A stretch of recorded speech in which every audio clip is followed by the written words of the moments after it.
Lumos.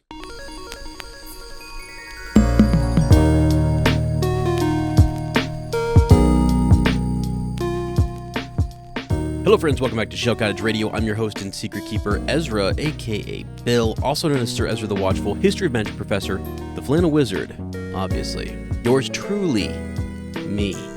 Please welcome your lovely design witch, the fascination of this year, Triwizard champion herself, my wonderful co-host and yours, Lottie, aka Fleur. Hallo und einen wunderschönen guten Tag. It's so good to have you back in our beautiful, amazing, wonderful, cozy little cottage on the outskirts of Tinworth. Kommt rein und macht's euch gemütlich. Welcome to episode 114, in which we discuss Harry Potter and the Goblet of Fire. This week we'll talk about chapter 31, The Third Task. We'll give you a quick life update with our homemade cottage ketchup, feed our brains with important trivia knowledge, and then dive head on into our chapter summary audio experience. Yes, ma'am. You're sitting on your couch. I have a massive blanket on me. I'm in my favorite spot in the house with my favorite Dunkin' Donuts. I thought coffee. you were going to say with my favorite person. I'm getting there. I'm getting there. Goodness. I had one of my favorite meals, a little Johnny Marzetti today, and I cooked it myself. Tell people what that is. I would not know what that is if I wouldn't be married to you. I think that's what it's called. It's just pasta and meat and tomato sauce. Yeah. It's all mixed up in a pot. Yeah. With cheese. In Germany, we call it spaghetti bolognese. Okay. Yeah. That's what it is. Yeah. Spaghetti. Well, you can, I guess we don't make spaghetti, but we make pasta, and bolognese is just the meat sauce. Yeah. Sauce. Yeah. That was, I love when you make that. It's good. It's good. So going through my list of favorites there, I drove my favorite car this morning to get the coffee. I took my favorite son, my one and only son, Lucas, in the car with me. It was wonderful. We had a little jam session. And I am sitting with my favorite person in the whole wide world, my wife, back in our cottage. And it is literally amazing, you guys. And people are like, oh, you guys tooting your own horn again about your cottage. Oh, it must be nice. Let me tell you, I hope everybody it doesn't matter where it's at. It doesn't matter if it's an apartment. I don't care if it's a tent, if it's a camper. For your mom, for example, it's her RV. Oh, I bro. know. She loves it. Yeah, it's like, that's just whatever your space is, it's nice. It is nice to have your space. Yeah. And we've been gone for, 5 weeks? 5 weeks, yeah. Which felt like 5 years. Yeah, it was we had a long trip, yeah. And the reason why we point out all our favorites right now. Sorry, I interrupted you. I know you weren't done yet. Oh, no, I'm done. I just wanted to give context here before we go on and on and on. We are back from our vacation, our long vacation in Germany, which is also, it's a vacation, but also it's visiting family, going there to visit family, spend time with them.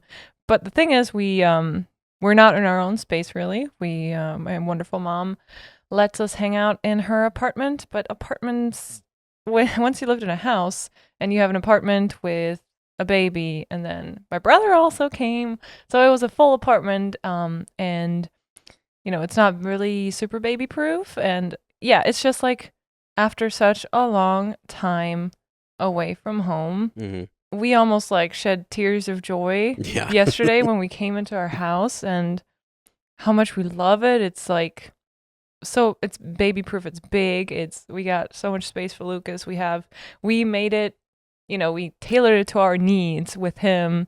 Yeah. Have a mattress in his room where he can just lay down and we can roll away instead of a travel cot and all that kind of stuff. So that's the context I wanted to give you guys, that how happy we are to be back at Shell Cottage. So happy. And just for just so you guys know, I mean, it's not a big cottage here. Like I gotta emphasize that we don't have a massive house. This is a very small, modest house. But really. It feels massive now. But it feels massive, friends. It's perspective. And so we came back and it was oh my God. I just feel so good. I know where everything is. I felt like I could I knew how to drive around. Driving wasn't stressful. all the things that were stressing me out when we were gone. I was like, none of them exist now, and so the coziness is back, my friends. It just feels so good. And we had a good trip. It was just like everything was new to us, navigating it with our son Lucas, who's 15 months old. Mm-hmm. It's just a different experience. So, and we had to learn how to travel with a very young toddler. And how to adjust our travel plans in the future. Yeah. But sometimes you just gotta, go away from home for a while to appreciate it even more. Just like the hobbits. Just like the hobbits. Yeah, you never know. You step out your door, and you never know where the road's going to take you. Mm-hmm. And speaking of where the road took us, if it's cool with you now, we can kind of share with friends some of the Potter themed or fantasy themed, book themed things that we did on this trip. Yeah. So we did go to Germany. Fantastic. Difficult, tough, lots of learning. Saw your mom, saw family, all good. But we decided this time, like, okay, if we're going to make this big effort to go, why not include another little trip? And I am glad we did it, even though it was topsy-turvy. Yeah. It was a little topsy-turvy because, again, as Lottie just said, we're trying to figure things out. So we decided to go to England. Mm-hmm. And I've been to Scotland, but I've never been to England. And you wanted to go to the Cotswolds. Yes. It's beautiful. Beautiful countryside and beautiful little villages there. Yes. So we decided to go to there. We also stopped at Oxford, and we even went to Leavesden Studios. Yes, we did. I was like, okay, if we're going to go there, we just have to do it. We have to see it. I actually, when I was younger, I haven't even met you, like way younger in my teens, I have heard that there is this Leavesden Studios place where they film, or, where they used to film a lot of the films, the movies, and where they now have this huge exhibition for Potter fans. And I was like, one day I'm going to go there. And now I got to go there with my husband and my child, which truly was a dream come true. Yeah. And everything, it just, spoiler alert, it exceeded my expectations, to be honest. Yeah, mine too. So guys, when Lottie decided to book this, I was more like, yeah, sure, let's go. Yeah. Okay, we're going to tour a studio. Yeah, you didn't know what to expect, right? What it was going to be like, yeah. No idea. And I think that was probably the best part, because of the whole trip, it was probably the best part. Yeah.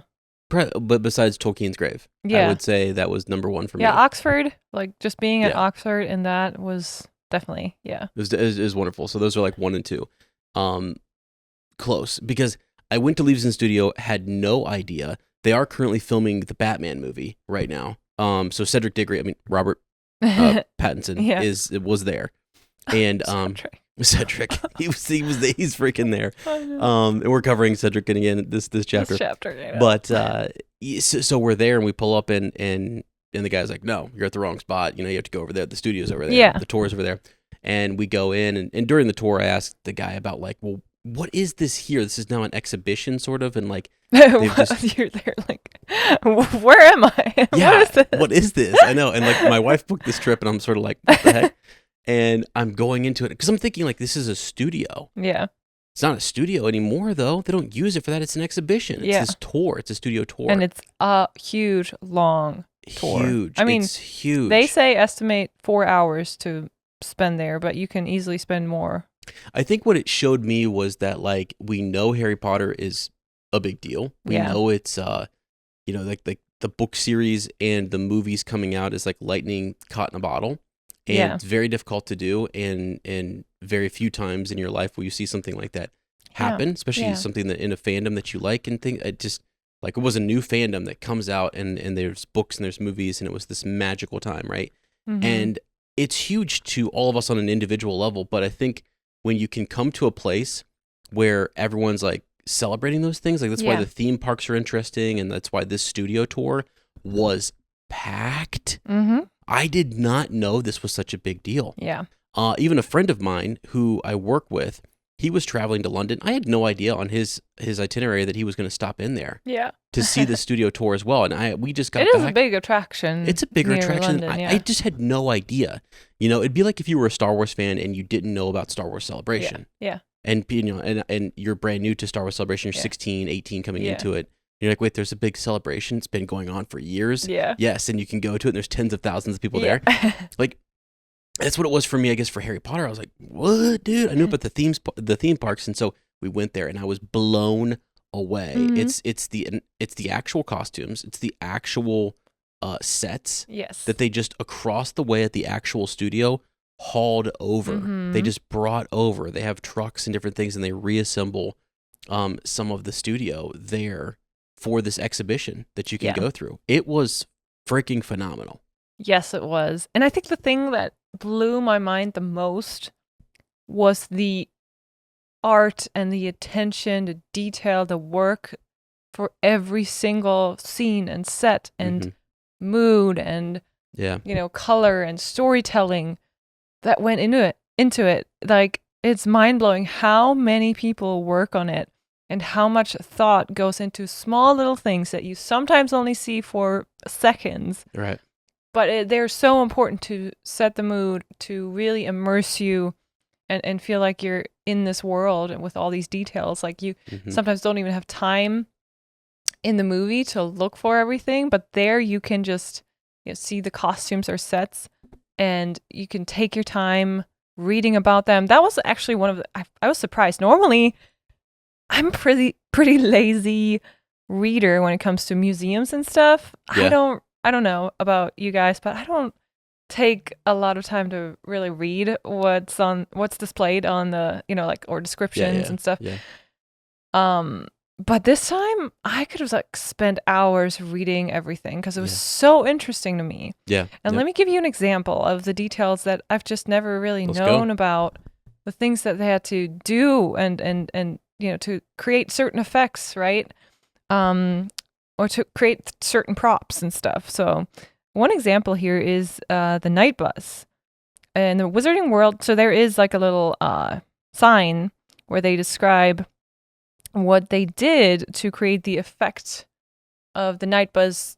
What am I saying? Nice. The night buzz. The night buzz or the night bus? Which one are we gonna? We can have both, I think. You can also have a night buzz on the night bus. That's right. Anyway, so how they created that effect of it running super fast. So in the Wizarding World, the night bus.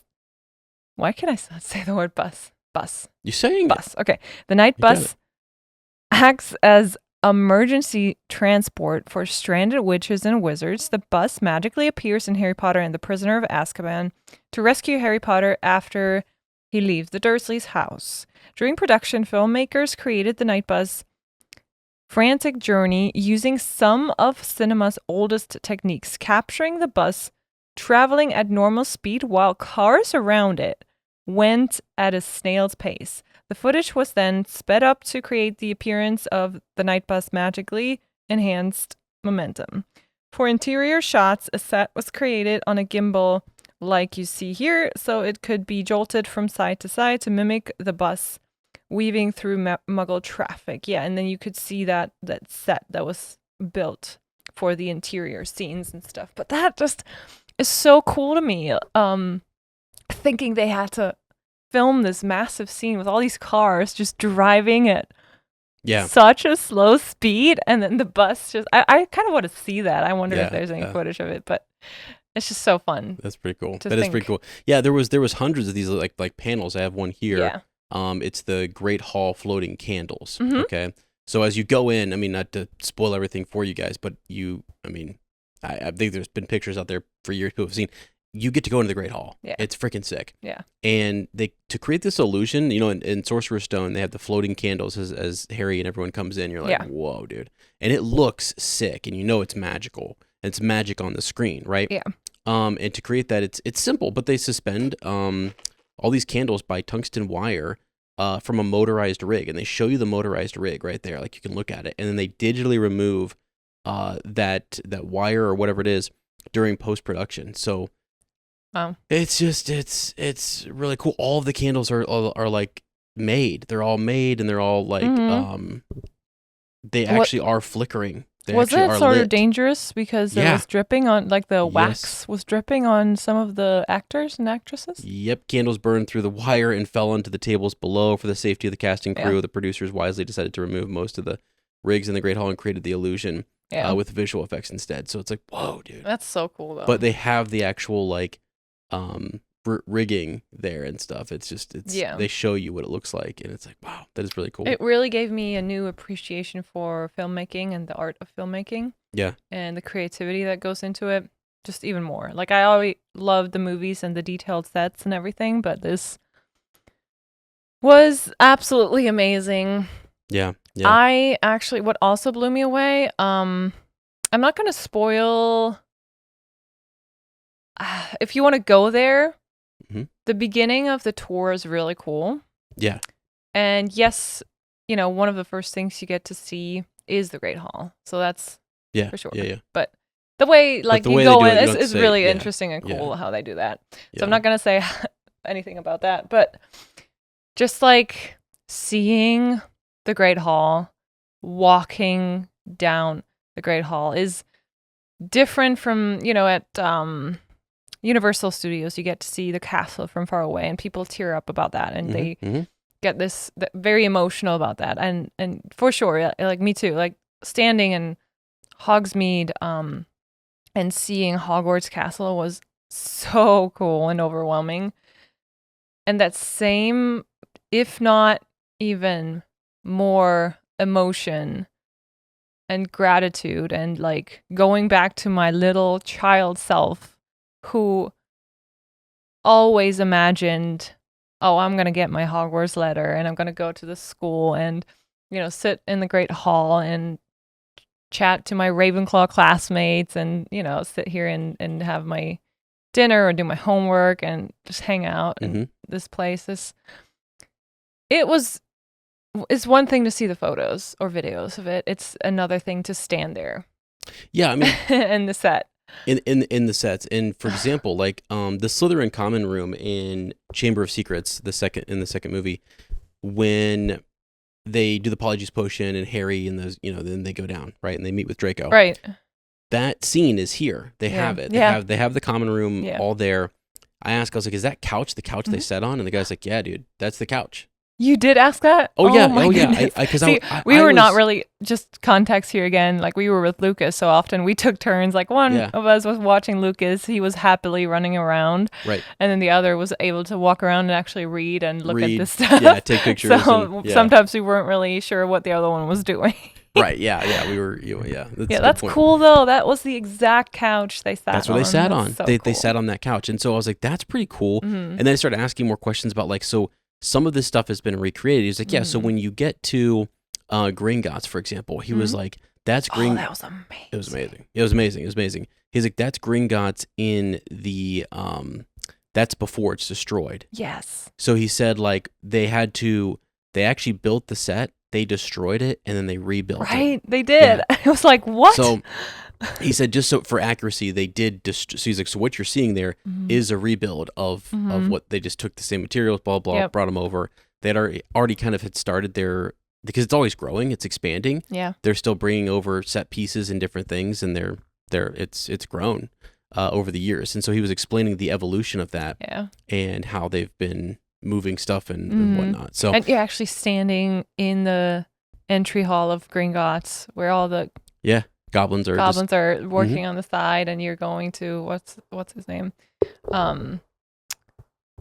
Why am I even asking that? I don't know why you do that sometimes. I don't know why you do that. Wait, no, I want to think about it. Hang on. Okay. His name is I know it. It's on the tip of my tongue. You should see Bill's face right now. He's so mad that I brought it up. It's one of my pet peeves in podcasting. You ask about someone's name. It's one of my pet no one peeves. knows. Yeah. And you're like, I'm claiming to be a Harry Potter fan, but I'm blanking. Like, I mean, guys, I'm gonna let the blank continue on for as long as I can now. People are screaming it. They're screaming. Listen, like, hey, it's so and so. What's the goblin's name? So ridiculous. Gringotts one. I'm typing this in, and the name's gonna come to me. GRIPHOOK. GRIPHOOK, dude. Freaking GRIPHOOK. Like, I mean, what obviously, is wrong with us? It's obviously GRIPHOOK. I can't even blame it on pregnancy brain or anything. No, you can't. It's GRIPHOOK. You walk into those traps, though. Yeah. You walk into those traps. Yeah. All the time. I'm sorry. and then it just causes editing issues. It's like, what? And I'm like, dude, it's like, and then people, or sometimes people would do the whole thing where it's like, yeah, what's the Jedi's name? I'm like, which Jedi, dude? What are you talking about? I don't know inside your head. I don't know, which one, which goblin. Like from the goblin we all know. We're talking about Gringotts though. Yeah. And so, is it the goblin that we meet? Is it the? It's the most important goblin in the Harry Potter main series. Okay. That was that. Oh my goodness! Can you imagine that would be a trivia question, and you would be like, I don't know. One of the worst blanks I ever had was I was playing a game with my buddy Matt, and it was name this Harry Potter character in 45 seconds or less. Yeah. Went viral. It got like millions of views. It was he was describing a character. And then I knew the character. I could see him on screen. I knew him in my mind. And it was like I just couldn't. He had described a character named Newt Gunray. Newt Gunray is the leader of the Trade Federation. Oh, you mean Star Wars? You just said name this Harry Potter character. I thought you were going to say Newt Scamander. I was like, what? You could guess See, there you go. Yeah. Okay. Fumble after fumble today. We're still tired. We just got back from, by the way, flight cancellations and everything. So. Oh yeah, actually, guys, there's so much to tell you. We haven't talked to you in so long. How are you doing? How you we guys just kind of like started this episode. Let's go, but just like let's sit back and relax for a second and just enjoy that we're in each other's company again. Yeah, seriously. So sorry about the little. If you ever forget GRIPHOOK's name again, I'm going to. What are you gonna do? It's okay. Okay, moving on. Well, what I was gonna say, how much I loved standing there and being in Gringotts. Basically, it feels like how back in the day.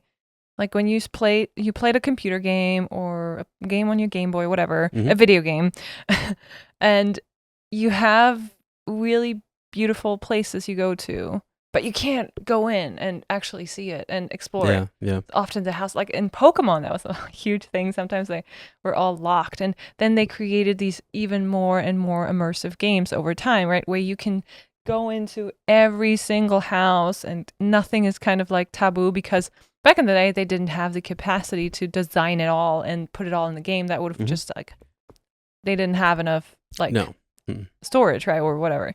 I thought you were going to ask me.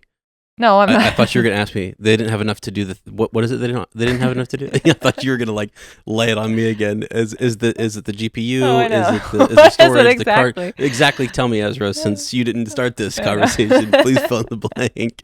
Why couldn't they actually do that for me, sweetie? It was 1980. I was not born. You were born, right? You were 3 years old.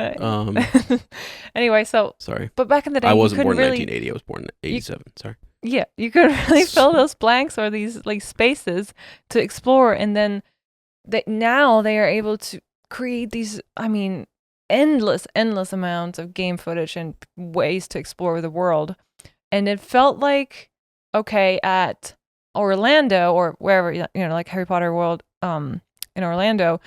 You get to see the castle, and then you get to see parts of the castle as you're queuing for the ride. Yeah, but it's more like the outside is like the mind-blowing thing that you see, like you feel like you're looking at it. You can't go in all the shops in Diagon Alley. Even like the shops are not all of them are able. Right. You can just like kind of see the windows. Right. And being there at the set and walking into Gringotts like that felt like, or on the bridge that they created in front of Hogwarts, or even go on the night bus or go inside the Dursleys' home. That was cool.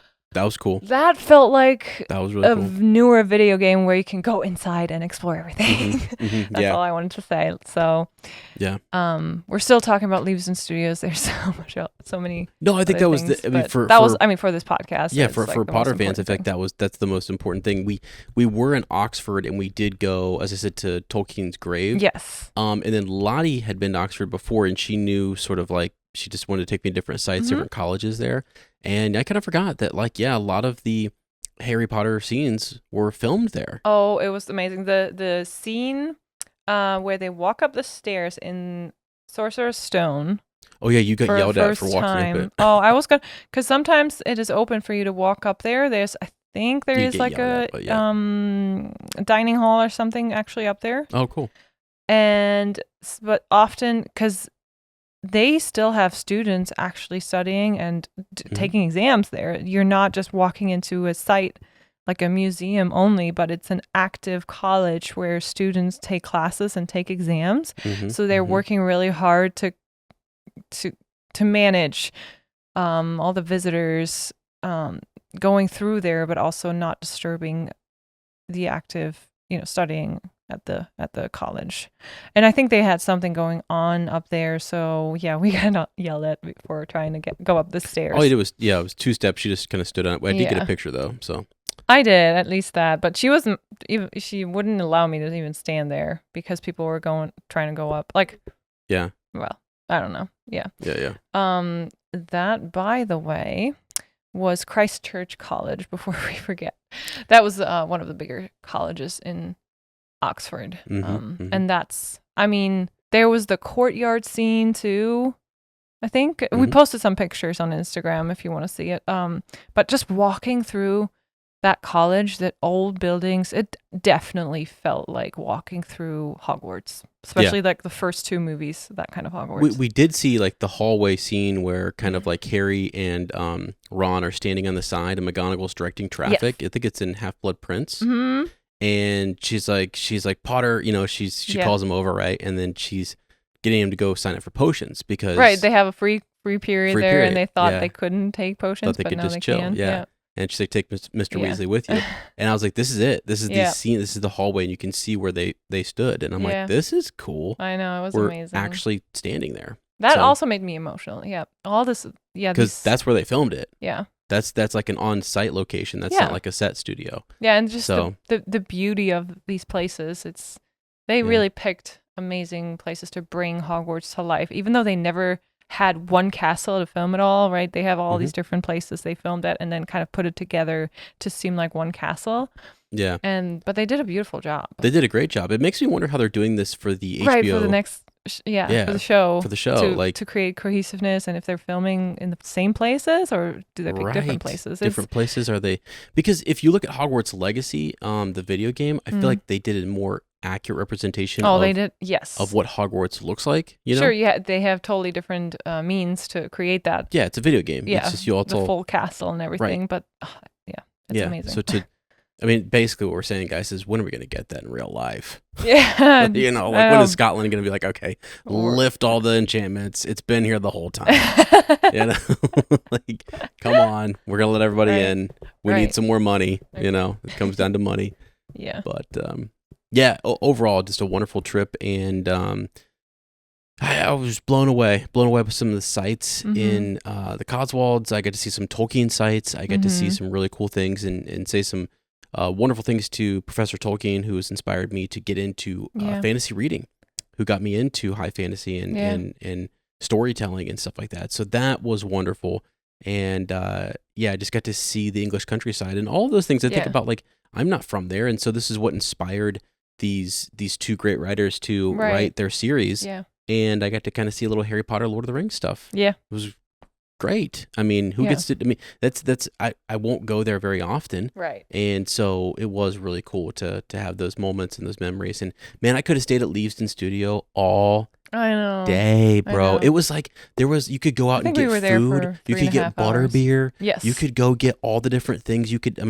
They had all their foods were themed, like even if it was a burger, it was a dragon burger. And I'm like, hook me up, dude. Like, did the dragon make it, or is this dragon meat? What's going on here? I was so locked in, and I was so fun because there was also this place where Lucas could run out in the court. Like, he could also just huge carpet walk around. We just had to keep him from climbing in the sets. Yep. But a part of me was sort of like, I hope he goes in there so I can sit on that couch. Yeah. You know what I mean? People are like, oh, I'm going to throw you out of here. But hey, you going to yell at a toddler for sneaking in there? Come on. No, it was just great, though. It was just great. And if you ever have a chance to go do something like that, I know a lot of our listeners are here in America. We do have some in Europe. We have some in England and some in the United Kingdom. So, if you haven't had a chance to go do that over there in Leavesden Studios, highly recommend it. Check it out. Even now, still, after so many years after the last movie dropped. Yeah. Which, aren't we coming up on the 25th anniversary or something of the films? Are we? I just pulled a No. you. I just pulled a you. No. I just expected you to have the answer to that. But no way. 25th. Let me. No. That's way too long, sweetie. Dang, dude. We're gonna have to cut that. No, it's okay. Wait, when did the first movie come out? Oh, you mean anniversary of the first movie, not the last one? Yeah. Oh, okay. The first movie. I was like 10, maybe, or 9. I mean, you don't know the date that it came out? Let's see. I think. Wait. I don't know the date, but let me guess. Let me take a guess on the year. Yeah. I'm guessing it was in 2003. 2003.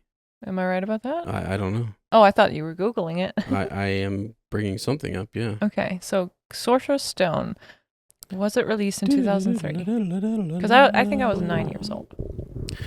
Okay, here we go. Boom, I'll read something to you guys here. So we have some updates. We are going to be bringing, I think, in the future here, some Harry Potter news. So this is where I got this from. Mm-hmm. So transitioning here to Harry Potter. Anything else you want to mention about the trips before we dive in?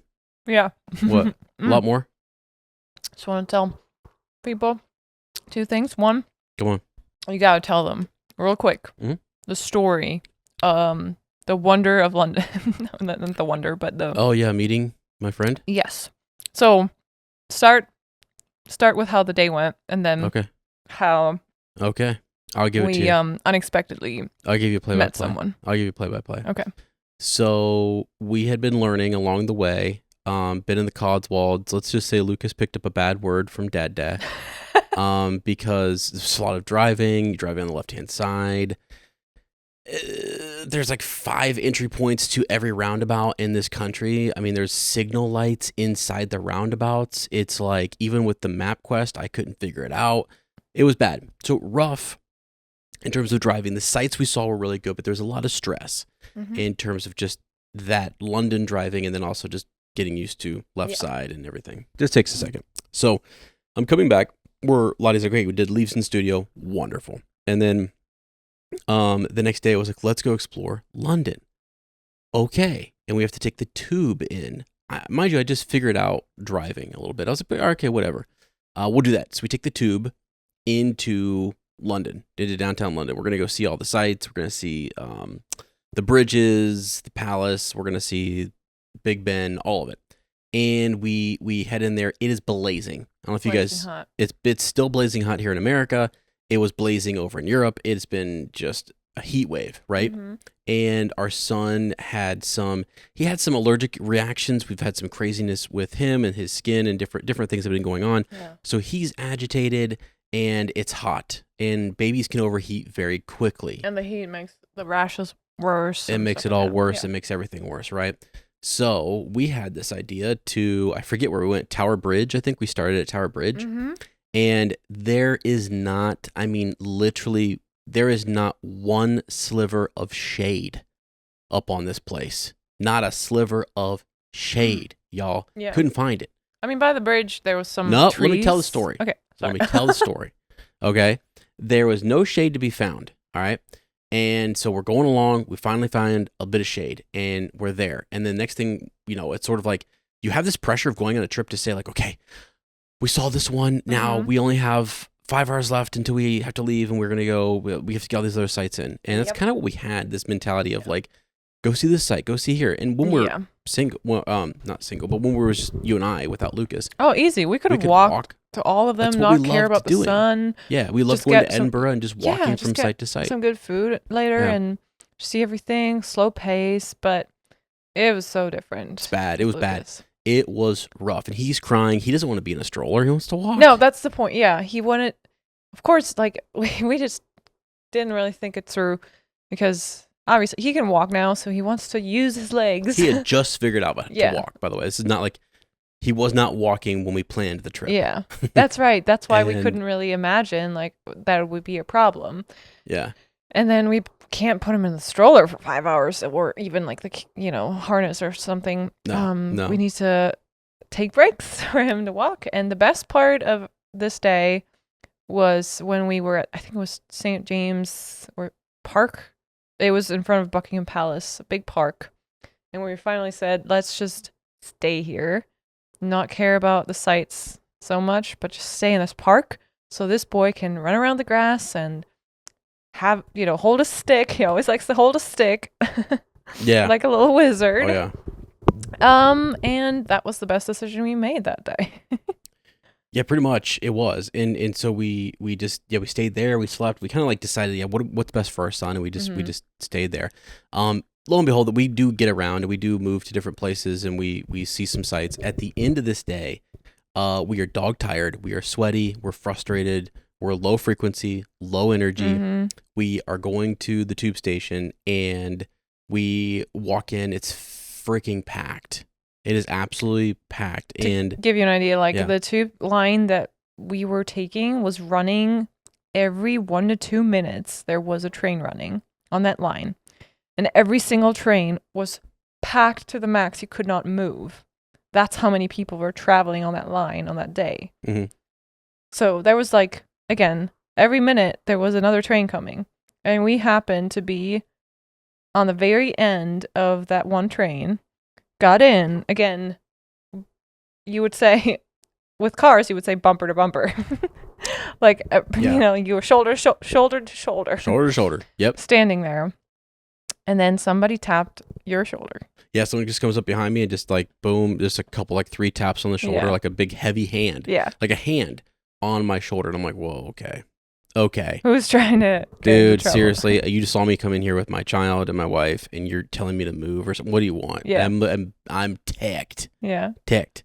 And so I turn around, and there's this grinning face in my face, and we are sweating. Everyone is mad. Everyone else is ticked around us, and he's just his jaw dropped, my jaw dropped, and my buddy Jake is just standing there, who we were going to meet the next day. Literally, the next day. Yeah. We had no idea what he was doing that day when we met him. He had no idea what we were doing, really. Nope. I mean, he knew kind of that we were going into London to do some sightseeing and stuff, but not when, not where, nothing. And we were like, and what the odds are of us, the odds? The odds of us finding him in this long train at that exact spot, exact time. Because you said the train runs every several minutes. Another one comes in, right. Another one comes in, and you're like, what the heck? And so a lot of stars had to align for that to happen. He's going to a specific stop. We're going to a specific stop. Happened to be the same thing. It was wild. And so I had a moment of joy. Yes. It was sort of this, I don't know what you call that, a synchronicity, serendipity, whatever it is. Yes. And I hugged him and I was like, oh my gosh. Yeah. And I couldn't believe it. So it was a nice into the day. Yes. And very much sort of the universe said, I think you need a hug. Yeah. And it sent Jake. And so he's just friendship and just good people. Cool. And just it took away from that just day where we were tired and exhausted and overstimulated, and it showed us things that are more important. And we enjoyed the next day way more, honestly, than the sightseeing. Yes, we did. Yeah. Because Jake lives in London, and he showed us an area that's not very touristy. No. That's very people live there who actually live in London, and shows us parks and neighborhoods that local people would go to. Yeah. And that's always the best part. Yeah, it was the best part. It was the best. The park, I can't even tell you what the park's name was. Doesn't matter. We're not going to try and figure it out right now. I know what it is. Oh, you do? Yeah. I'm not going to ask you. This is the third time, but not this third time this episode this has happened, but this is also the third time you've told this story. Yeah. And you don't remember the name of the park, and I have said to you 3 times. St. Edwards or something? No, it was Alexander Park. Alexander. Oh, okay. Yeah, I will... Anyway, it's a park in London that's it. Yeah. A little bit not outside London, but on the outskirts, I would say. And there's a huge hill that we go up. It's not an easy hike, actually. It's for some people, it's quite a big hike in that park that you don't expect just being in a park. There's this hill, and they had a soapbox race going on. So a big event. Which we didn't go to, but there was lots of people there going to that event. And seeing London from up there, it's amazing. Was amazing. If you ever want to go there, it's called Alexandra Park, and it's home to the historic Alexandra Palace, which is famously known as the birthplace of the world's first regular BBC television television service. There you go. The park and palace are located in North London, easily North, accessible via public transport. Yeah. And Jake took us up there, and it So was fantastic. Yeah. Fantastic. And also, him and his wife, great people. Yeah. We had some tea at their house. Mm-hmm. It was amazing. It was just Yeah. so much more like real and heartwarming and chill and just like taught us something. Not always to try and see all these sites that you feel like you need to see. We were literally there, took a picture and moved on. I know. And before we booked the trip, I actually remember saying to Lottie, she's like, what do you want to see in London? And I was like, I don't know. Yeah. Like I kept telling you, I was like, I have no, like, I think some people, you want to go to a place and you think you want to see the Buckingham Palace or whatever. And I'm like, I don't know anything about London. Yeah. Like, I'm not a huge London or England fan. Yeah. You know, like, and I don't know. There would have been like probably better places even in the city we could have seen.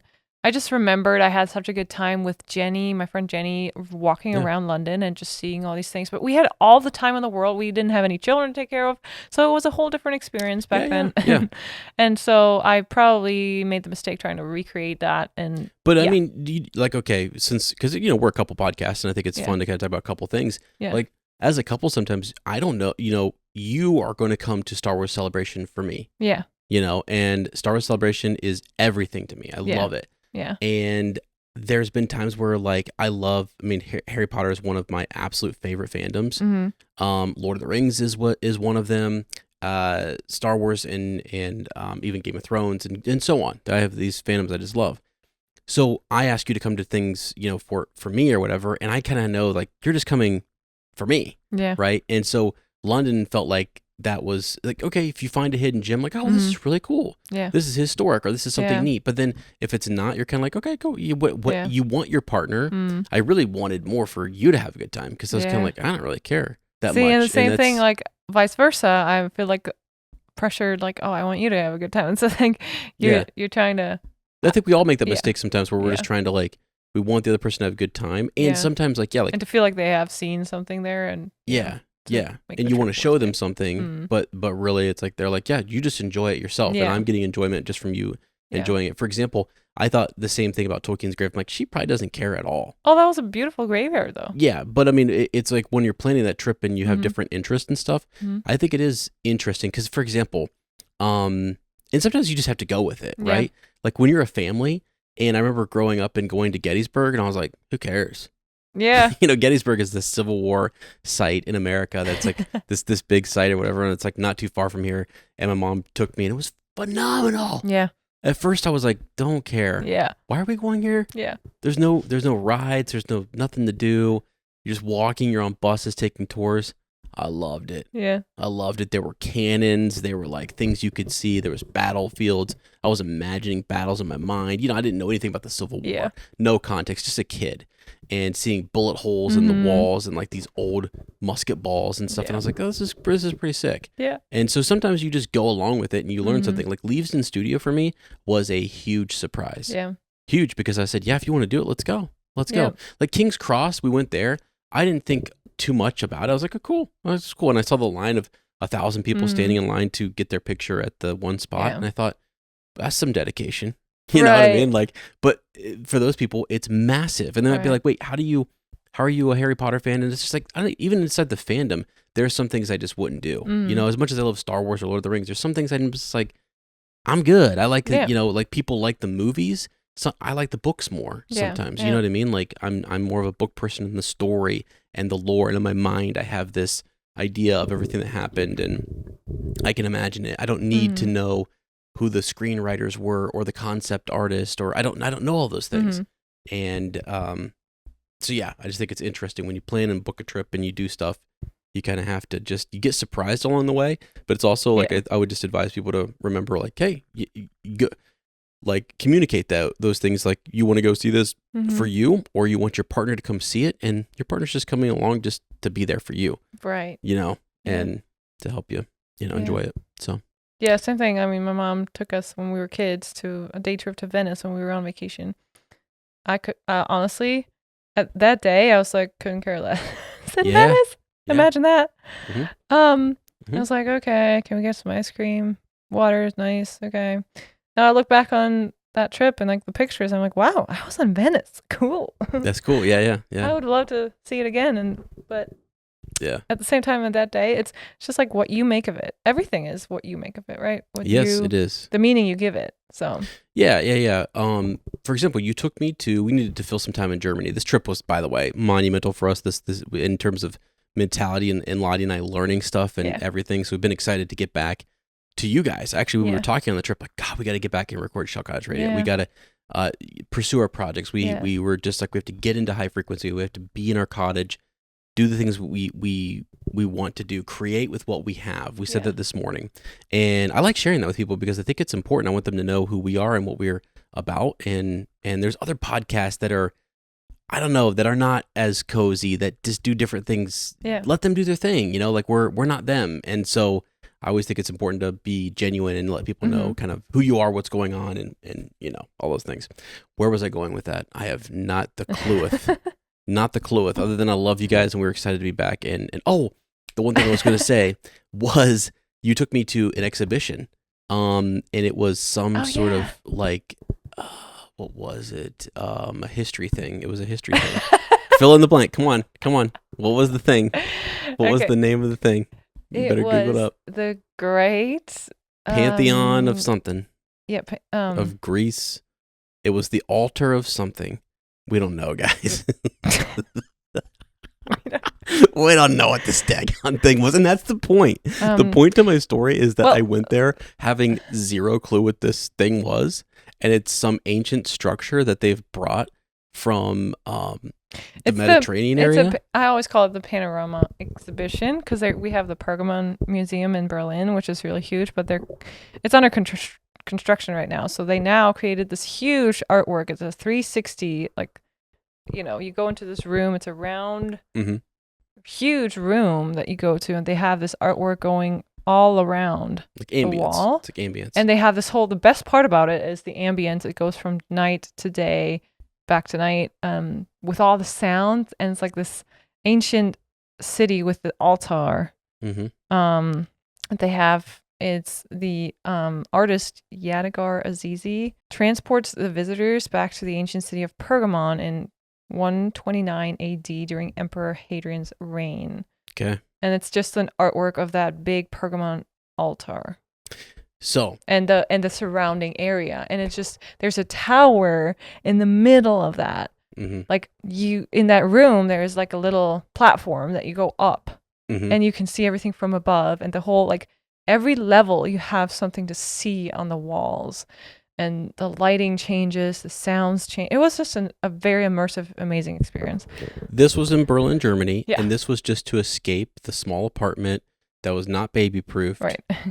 To just get out for the day. And Lottie said, let's go here. And it was one of those things that, I could care less. And it ended up being pretty cool. Yeah. So that was all I was trying to drive towards. You don't need to know the name of it. Unless you want to go check it out.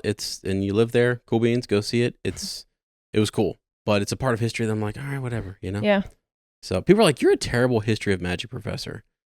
No, guys, I love history. Stuff, I just don't know. You can't know everything. Nah, I don't specialize in that particular area. So, but by the way, to back us up a little bit, what year did the Philosopher's Stone release? Do you know? Oh, I was guessing 2003. It's 2001, which means this is the 25th anniversary this year.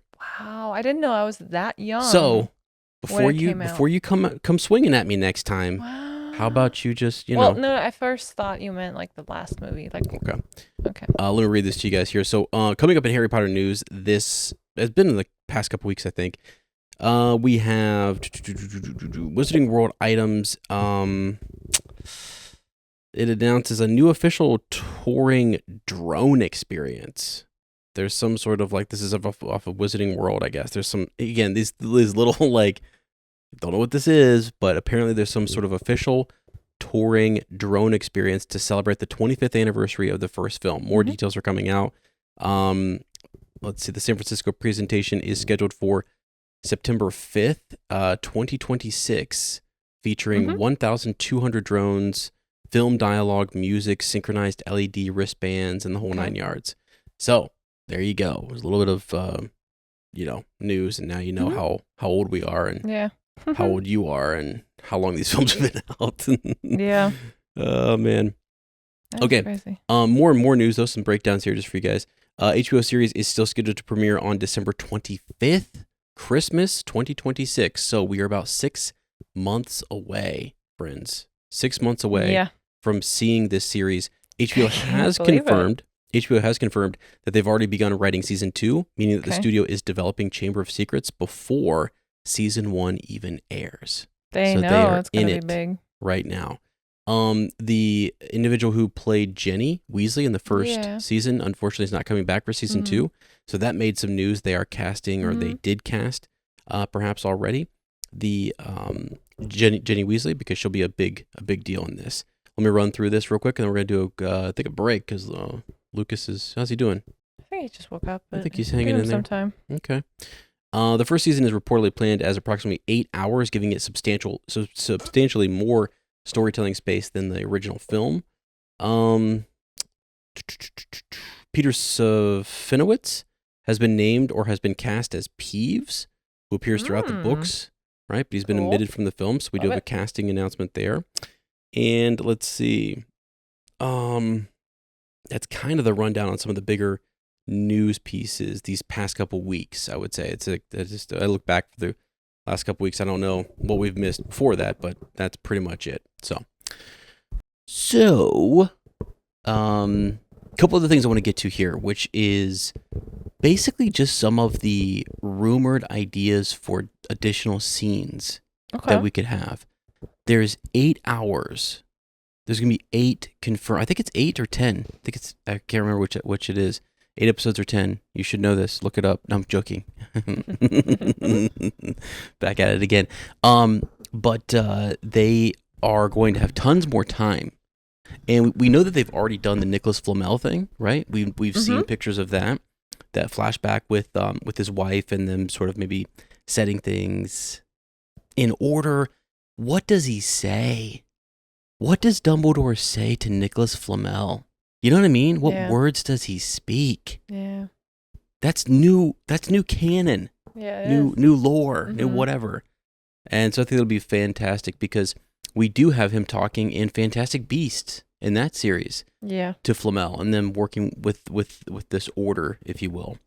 So I'm excited for that. But I think one of the things that might happen in that scene is why the stone is moved to Hogwarts. Why?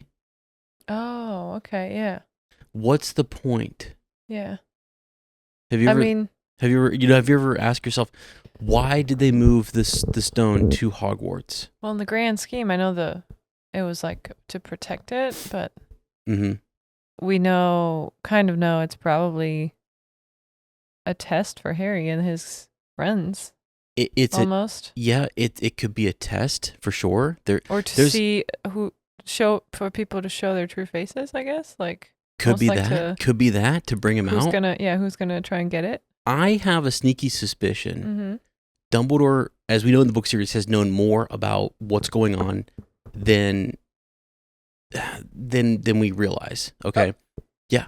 They tried to steal it, right? And he had probably a hint. Somebody hinted at, or he got information. Yes, he did. Somebody's gonna try and steal it from the vault. So since Hagrid. Yeah. Right. I mean, it's that's insane. why. I mean, that's why he did. The day off, I think, is when Hagrid Exactly. gets it out. But where I want to go with this is, Yeah. I think that instead of showing us like Voldemort and Quirrell meeting in Albania, which would be sick if they do that, like Quirrell maybe setting off and doing God knows what. You can do that. You can start this with a prologue. This whole thing can start with a prologue, which is them talking about, like just this professor. It'd be a cold open like that. Like he could be wandering in the woods and he's on vacation and you were searching for something or whatever, and he comes across Voldemort. I mean, his kind of insecure self and trying to find, I don't know, like learn new things and find himself a little bit. Right. Yeah. You know what's interesting? Do we ever get confirmation that Nicholas Flamel actually passed away by the end of the series? Good question. I don't think we do. It says that they're going to set their affairs in order, right? Yeah, and then What Harry's happened like, to the Sorcerer's Stone? Like, Harry gets it. No, it's destroyed. It's destroyed? Yeah, that's why they die. Otherwise, they wouldn't die. Did they die? That's my question. I'm assuming so. I can't remember from like the end of the book series if they actually like did that or not. But my point being that there's got to be a reason. Why would they give it up? Because Voldemort wants it, right? Mm-hmm. That's the idea. Voldemort wants it. I think the timing is interesting because if Dumbledore suspects that Voldemort is alive, why wouldn't he have taken it like in the past 10 years? It's been 10 years since he's disappeared. And now, just as Harry's coming back in, they finally set things in order. You know what I mean? So, like, Voldemort, if he wanted it, could have got it in a different way at different times. Maybe it was in a secret location.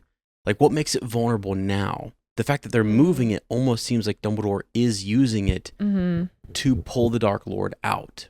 Yeah. Right? So, my other questions were simply just sort of like, I mean, it's interesting to think about the details here that you get with Nicholas Flamel talking to Dumbledore. They have this history. They don't die right away, do they? I mean, I don't think they do.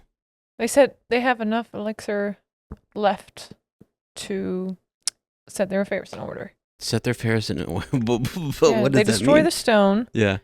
You probably need the stone to create the elixir of life. Yeah, yeah. You know, to extend your life period. Yeah, you're right. And they have stacked a bunch of elixir for, I don't know if that means a year, 2 years.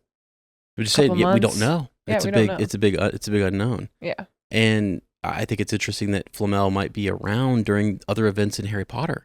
Could be a couple years. Yeah, I mean, it's never really mentioned or touched on. We don't. That's what I'm saying. We have no idea. So I think that's cool, and it's just sort of this open-ended. We don't know whether it's. I gotta turn myself down here. I think I'm shouting at you guys here. 1 second. So yeah, reasons being Dumbledore maybe suspects that Voldemort's alive.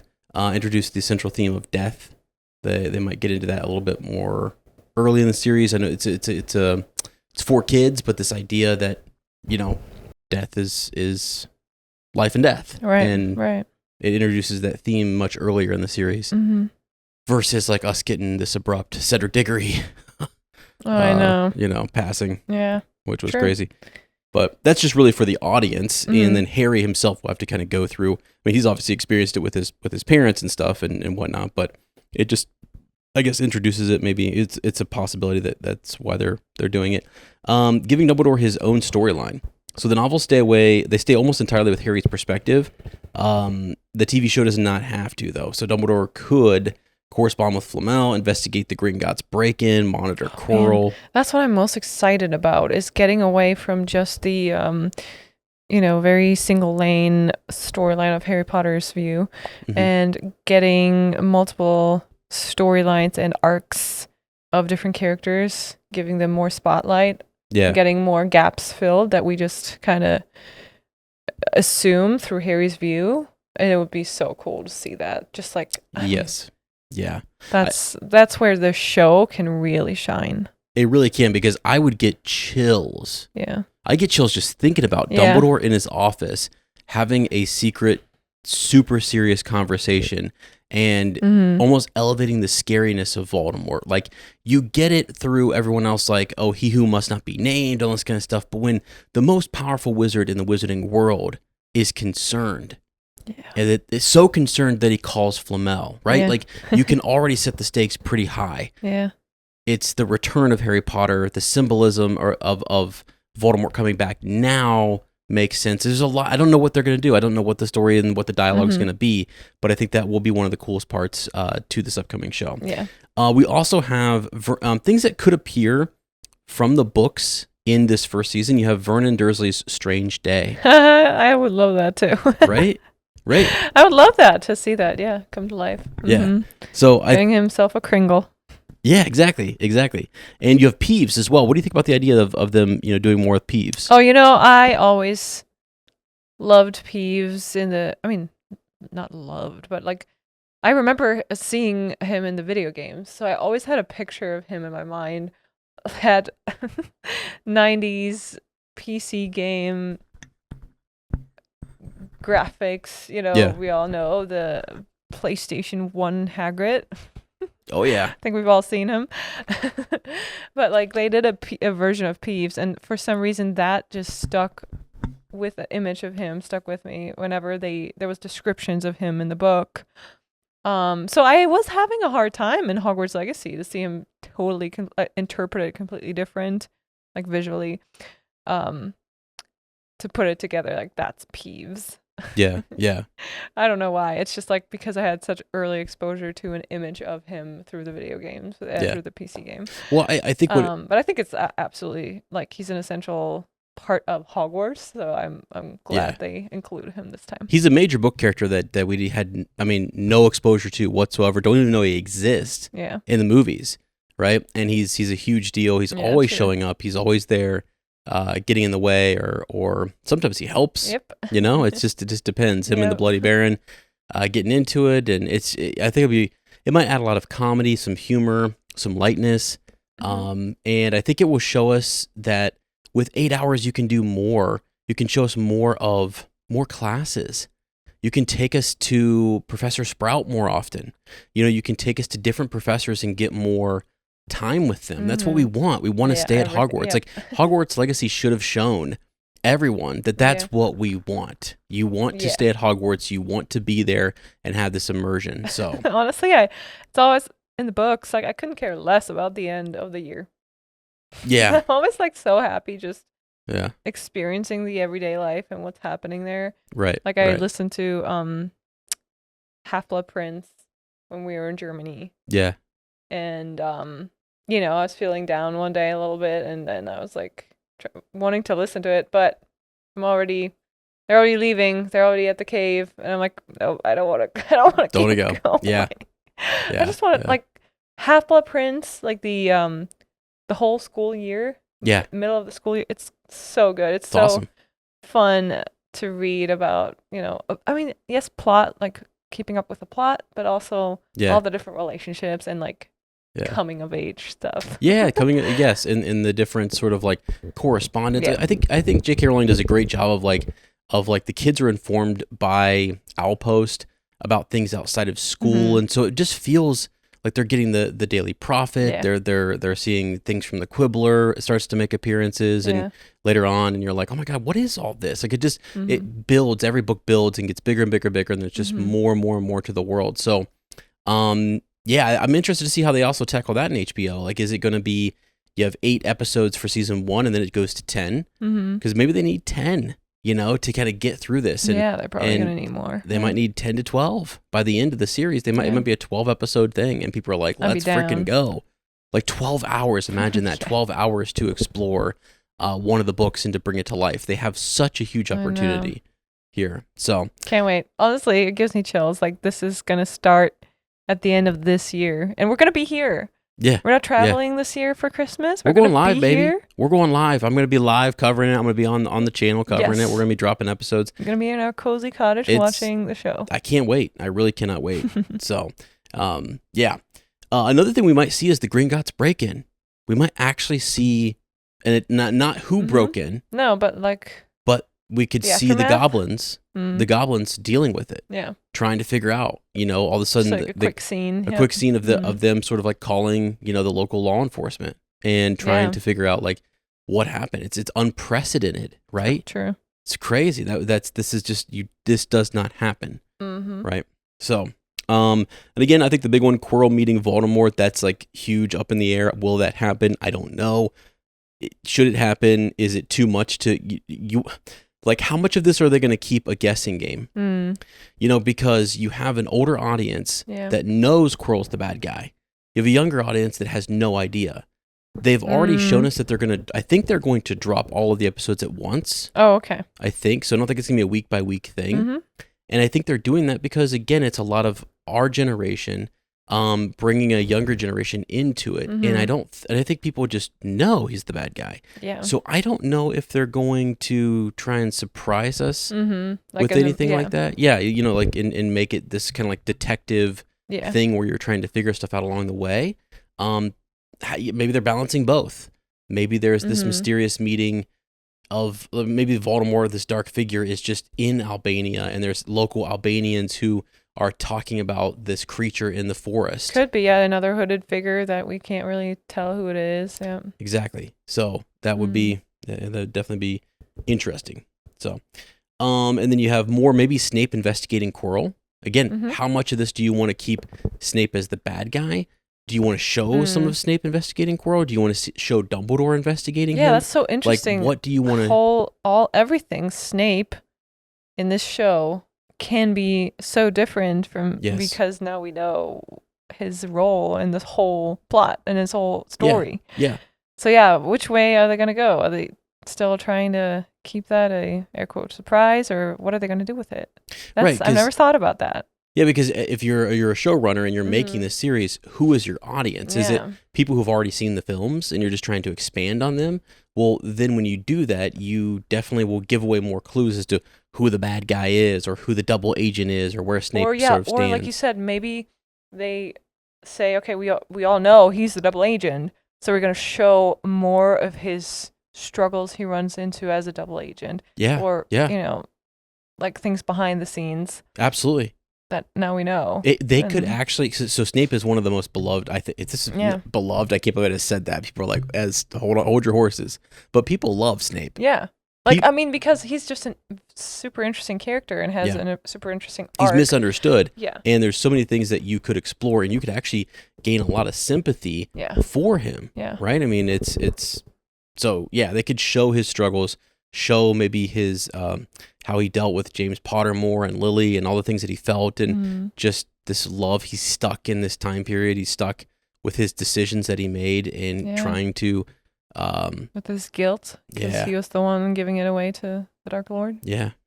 So, anyway, and then just other life inside and outside of Hogwarts. I think they have a chance to kind of expand on that quite a bit. So, yeah.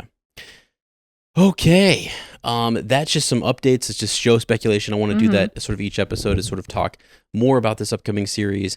And as news comes out and as trailers come out, which we will have, I think there's going to be one coming up here in September. So they're going to have September 1st. I think there's going to be another big drop. Oh, you're right. Yeah, I mean, that would be so fitting. Drop it on September 1st. Yeah. Right. So we're going to get something else there to kind of, because it's been pretty quiet. It's been kind of quiet here as we're in the summer. We got the big trailer. Oh, Quidditch. A lot more Quidditch is the rumor. Yeah. You mean in the series? Yeah, in the series. Oh, okay. Yeah, that they're going to be showing more of the Quidditch games. Just again, because they can. They're featured in the books, and like, it's like, what are you going to show? Well, more classroom time, more Quidditch stuff, more whatever, expanded scenes. Cool. So, yeah.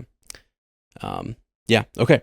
All right. Well, hey, friends, I think that's it. Anything else you want to add to that? I think we're moving on. No, you're the news guy, so okay. I like to leave that to you. All right, we are moving on to trivia, my friends. So we are going to continue with our trivia through Goblet of Fire. Not sure if we're going to do this segment or we're going to change it up when we get to the next book. We'll see. But right now as it stands, Fleur, as long as this is updated, Fleur 31, Bill 31.5. Oh. I forgot. Where did I get the 0.5 from, guys? I don't know. We just kept it the whole time. We don't even remember. I don't know. We have to go back and find out. Love it. I love it. Somehow, Bill is ahead. He is. It's amazing. Let's see if that stays. Let's see if that stays. Yeah. Okay, so since I don't have a trivia question yet, and I'm making one up on the spot. Okay. I'm going to need you to go right on ahead and hit me with your trivia question. Okay. It's funny because I made mine up just like 5 minutes ago. Are you serious? You said you had one. No, I said you'll see. Oh, wow. Guys, we are really on the fly. Well, I have one now. Okay.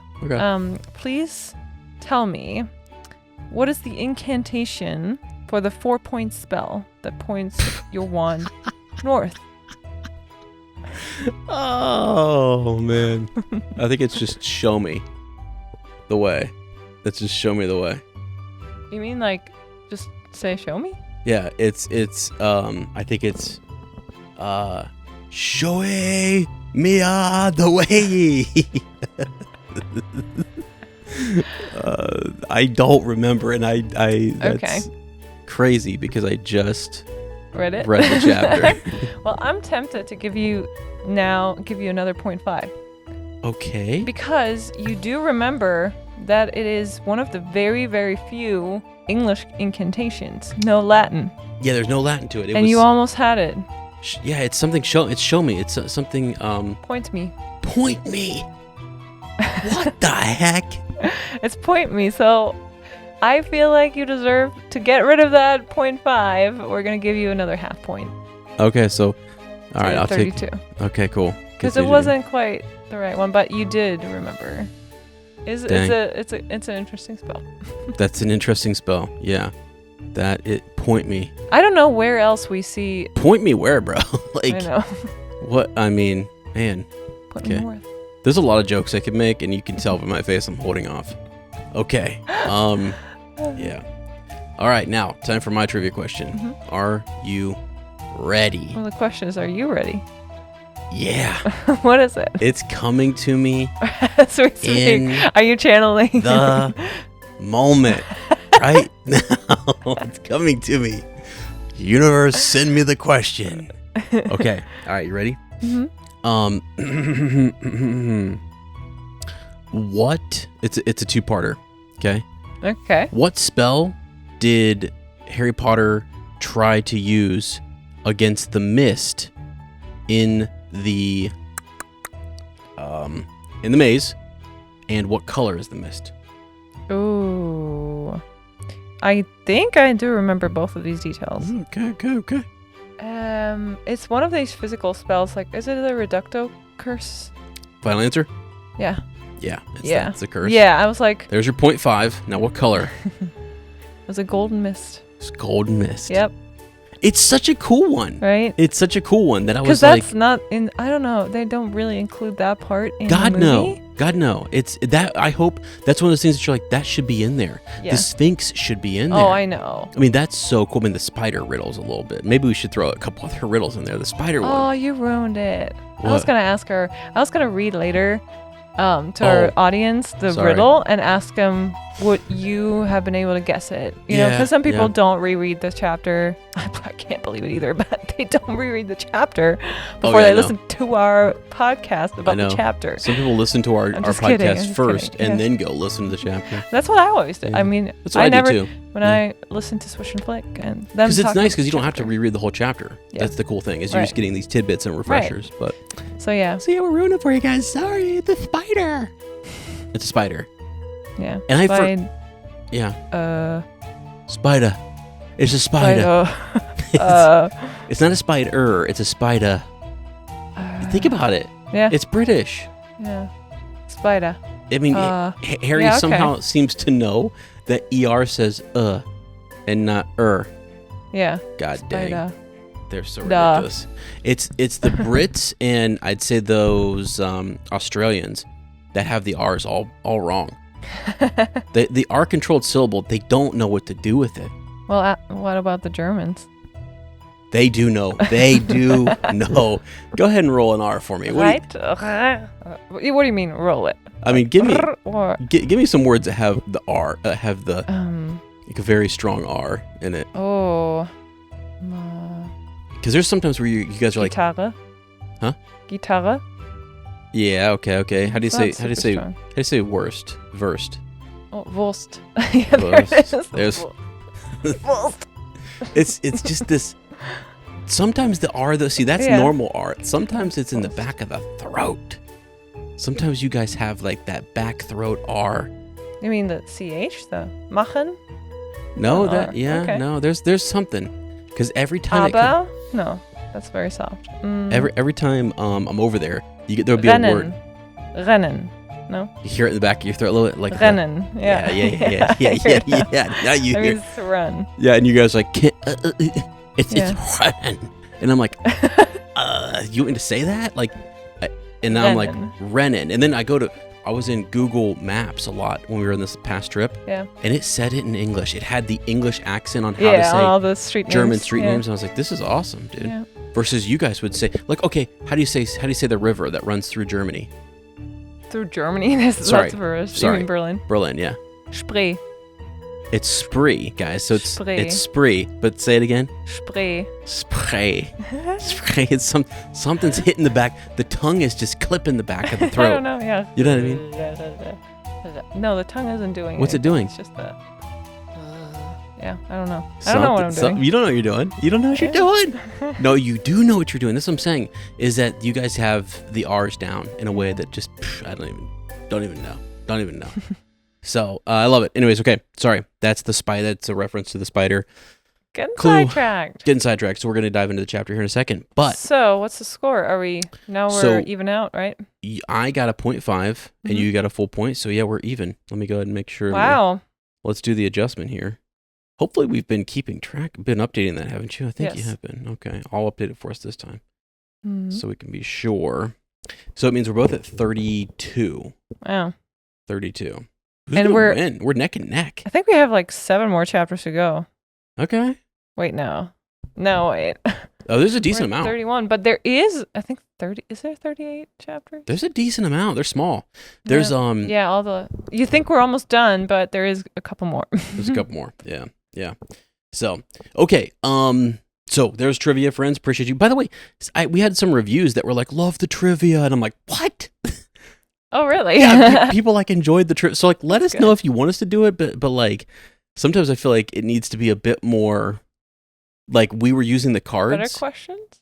Well, those cards sometimes are weak. Yeah, the cards were. I mean, they're weak. Supposed to make it easier on us to not have to think about the questions to also randomize the whole thing. Right. Because sometimes one of us would pick a really easy question, and the other one would pick like a tough impossible question. Yeah. Like GRIPHOOK. Like who? Oh, jeez. Don't tell anyone. Don't tell anyone. We forgot GRIPHOOK. God, dude. Remember GRIPHOOK. That's gonna be. We're gonna start signing off with like for GRIPHOOK. Yeah. You know what I mean? Or and remember GRIPHOOK. Remember? Yeah, he's gone, isn't he? Yeah. GRIPHOOK lives. So my Tolkien podcast, we always say Frodo lives. Yeah. Maybe GRIPHOOK lives. What if? What happened to him? I think he's killed by Voldemort. Yeah, I think so too. I think so. Which will be another extended scene they can show us. He was down there with them in the Malfoy Manor. Yep. They go break into Gringotts. That's after that. Yeah, true. Yeah. They go to it's in the aftermath in the films anyways. I remember they show GRIPHOOK laying there. Oh, that's right. Yeah. Yeah. All the different goblins were laying there and GRIPHOOK was there, yeah. Yeah. Voldemort just goes there and kills him. Yeah. Terrible. Yeah, I don't think they would change that. But what if they had Horcruxes? What if there's some goblin magic? You know what I'm saying? Yeah, there's some secret. House elves have crazy magic. So why couldn't goblins? Yeah, why couldn't they? Anyway, okay, so yeah, let us know again, and thanks for all the reviews. By the way, we have seen a huge increase. Whatever I'm trying to say. An increase in reviews, and I appreciate you guys for it. Thank you so really much, cool. As Lucas would say, "Danke." Yeah, or someone said "Danke." Sometimes he says "Gaku." Sometimes he says he says a lot of stuff. He can say a lot of things now.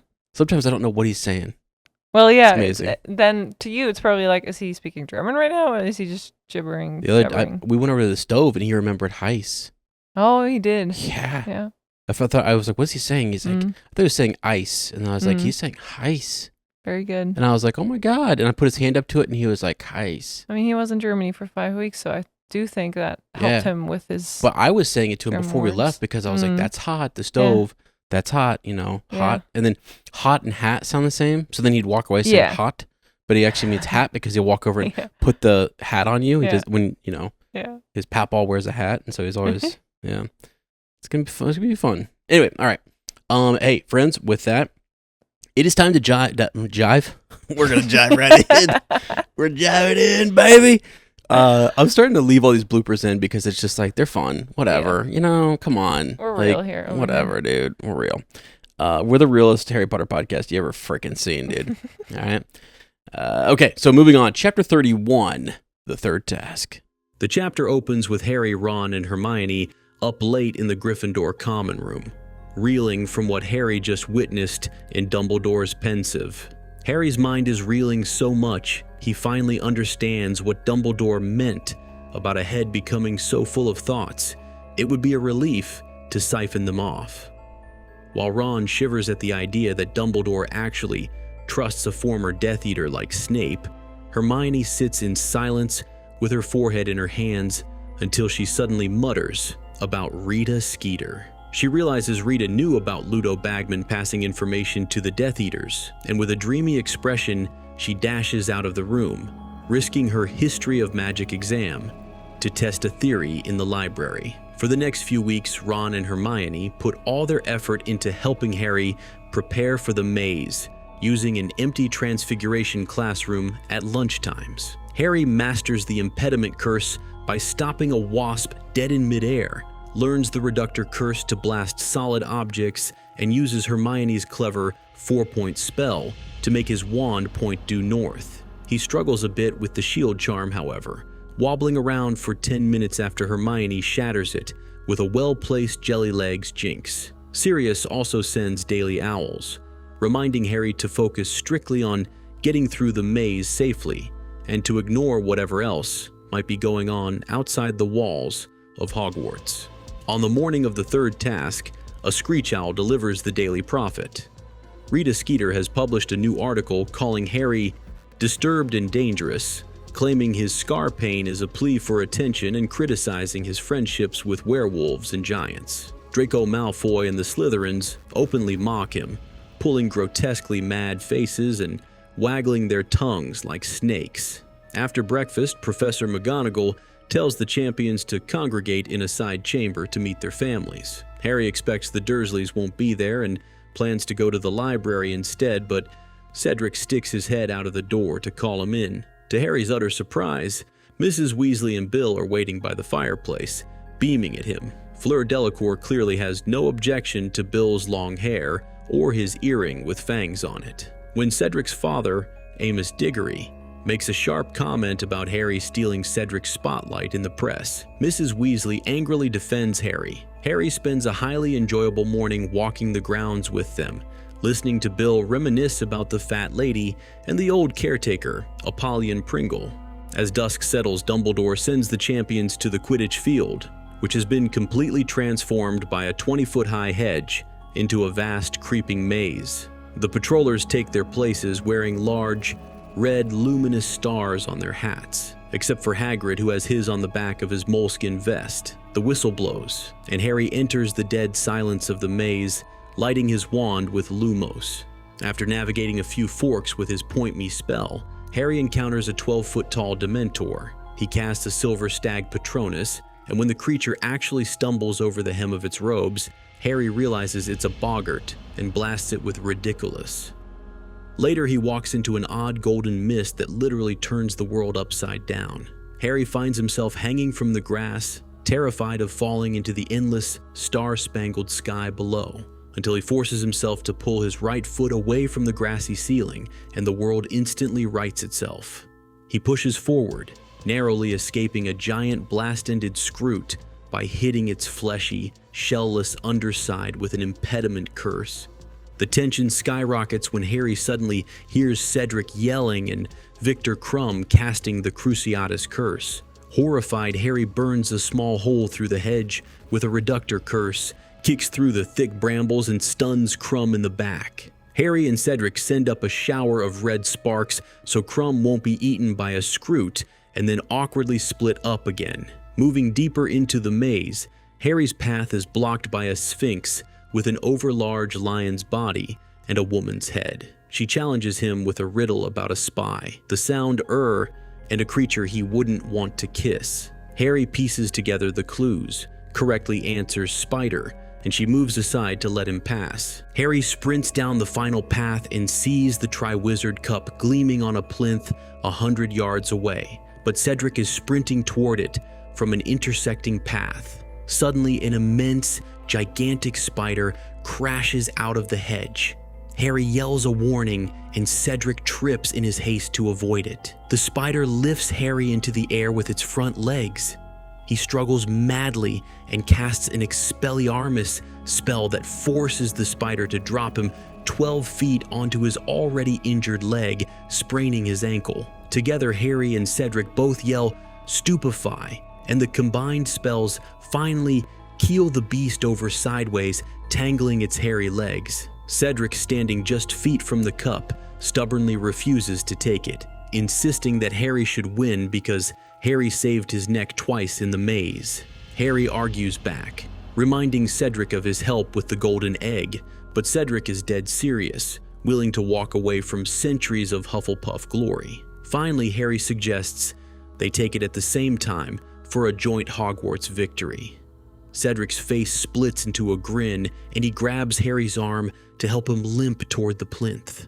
On the count of 3, they both grasp a handle, but instantly, Harry feels a jerk somewhere behind his navel. It isn't a trophy, it's a portkey, pulling them onward in a howl of wind and swirling color. So friends, here we are, the third task, baby. Let's freaking go. It is time for us to dive into this little discussion. The chapter opens up with Harry revealing what he learned in the previous chapter. And I was like, I had to go back. I looked at our doc earlier when we were doing this, and I was like, dang, dude, we were talking about all sorts of, like, every name mentioned in that trial and the pensieve, where they go back and you're like, Rookwood who? I mean, if we don't know GRIPHOOK's name, you know, where I was like, who? GRIPHOOK? Who were all these people in this tag? Yeah. So all the people, you know, Karkaroff and you're going through all the different Ludo Bagman's on trial, and you had to see all of those cool things sort of break down in last chapter. So it was just massive. This whole, sorry, sometimes I hear it too. You just did. And I do the whole, and I'm like, whoa, where did this come from? I hear it in my videos all the time too. Yeah, I was gonna let it go, but this time I was really what's it called? It sounded like you were about to present. Yeah, I was present. It was very present. It is with us. Okay, what was I gonna say? Oh yeah, that she just keeps the whole book. Throughout the entire book, she was trying to blame it on Ludo, like trying to keep him one of the people we suspect. Yeah, for sure. Yeah. Culprit, right? The culprit, yeah.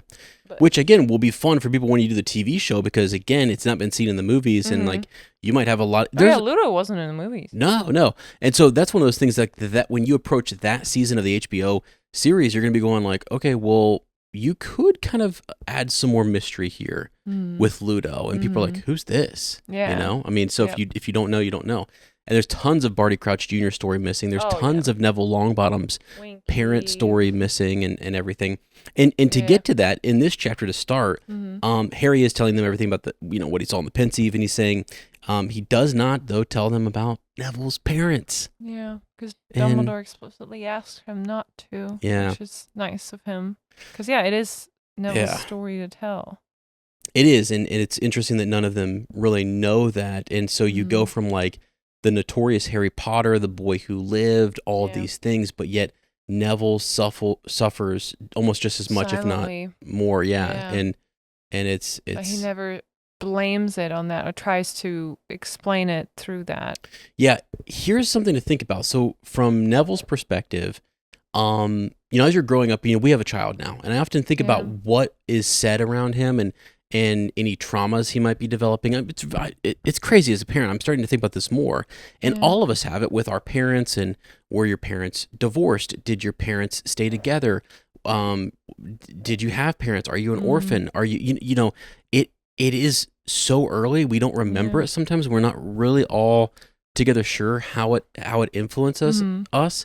But imagine every year, multiple times throughout the year, when he's little, he's being taken by his grandma to go see his mom and dad and visit with them. And he's been doing this for years. Yeah. He's got 10 years of doing this before he comes to Hogwarts, right? Yeah. And so now Harry's learning that, and you think back on it and you're like, dude, this is insane. Yeah. He's really actually saying, I think Neville's got it worse, and people don't give him not credit, but like they give him a lot of sympathy. Like Harry Potter, they give him a lot even though Neville would deserve it even more in Harry's opinion. In his opinion, yeah.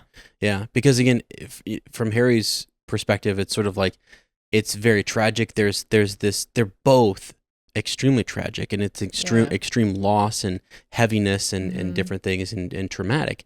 They've had to bear this, but he is just sort of seeing Neville in a different light, you know? And I also think it's a good reminder. I'm a teacher, and so I can tell you guys, and we have some young kids listening too, to this podcast, and I always try to keep in mind, we have a lot of confidentiality around kids and what they're going through and stuff, and I work in a pretty big district, and so I see a lot of different traumas and a lot of different things, and I don't, Lottie and I now kind of, I believe in looking and focusing on the positive, not focusing on your trauma, and trying to, unless you need to heal and go through some counseling, and that it's all things you should do with a professional. But like, I sometimes see these kids struggling, and it becomes their identity. It can start to identify them, and they don't even know sometimes also what it is that they have that they're going through, or a parent is sick and has cancer or something like that. I have kids who go through that, and it's just like, awful, you're developing, you're young, you're developing your ideas, who you are, your identity. You are developing who you are, right? In those years. And so I often, I don't know, I sometimes forget to think about that with Neville, He's just, there's not a lot of Neville in this, but I feel like the show would do a really good job of showing us more about Neville and more about what he deals with. And I think that would be huge. We already love Harry Potter. We already know who he is and his struggles. God, I can't. I know I'm going to, from here on out, be referencing the show more because we're bearing down on it. But it is just, it's going to be profound to see them thread the needle with all these different characters that we love, that we truly love. Oh yeah, people. So, I mean, Neville is such a beloved character too. Yeah, and with his arc in the end. Yeah. Right.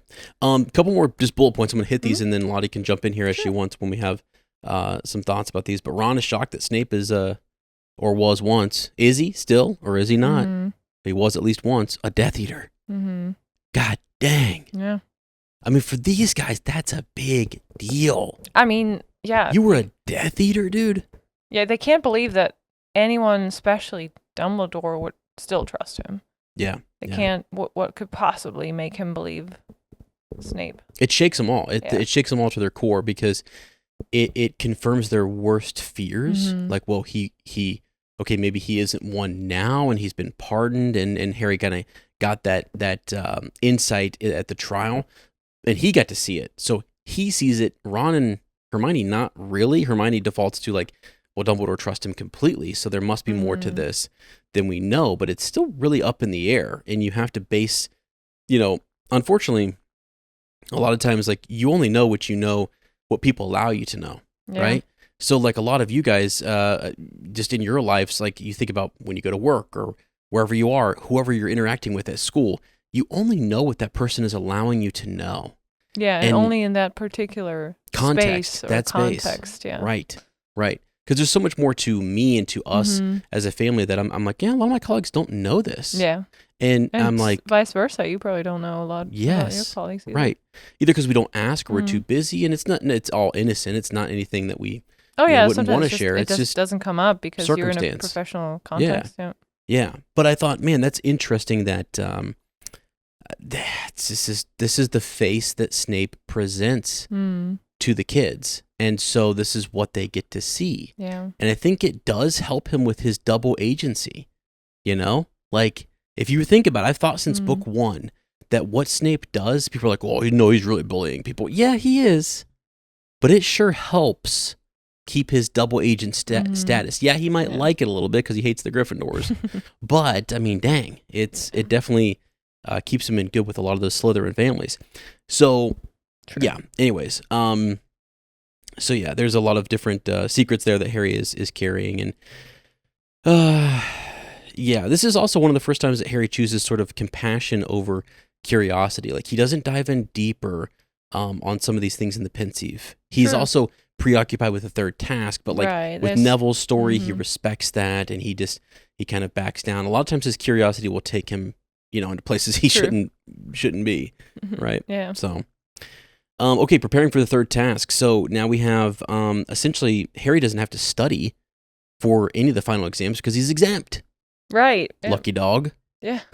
But, I mean, kudos to Hermione and Ron, who are full time helping Harry prepare for the third task while they're also juggling the exams, especially Hermione, who usually she starts studying or revising like weeks and weeks in advance. And now she's like, oh, don't worry about it, Harry.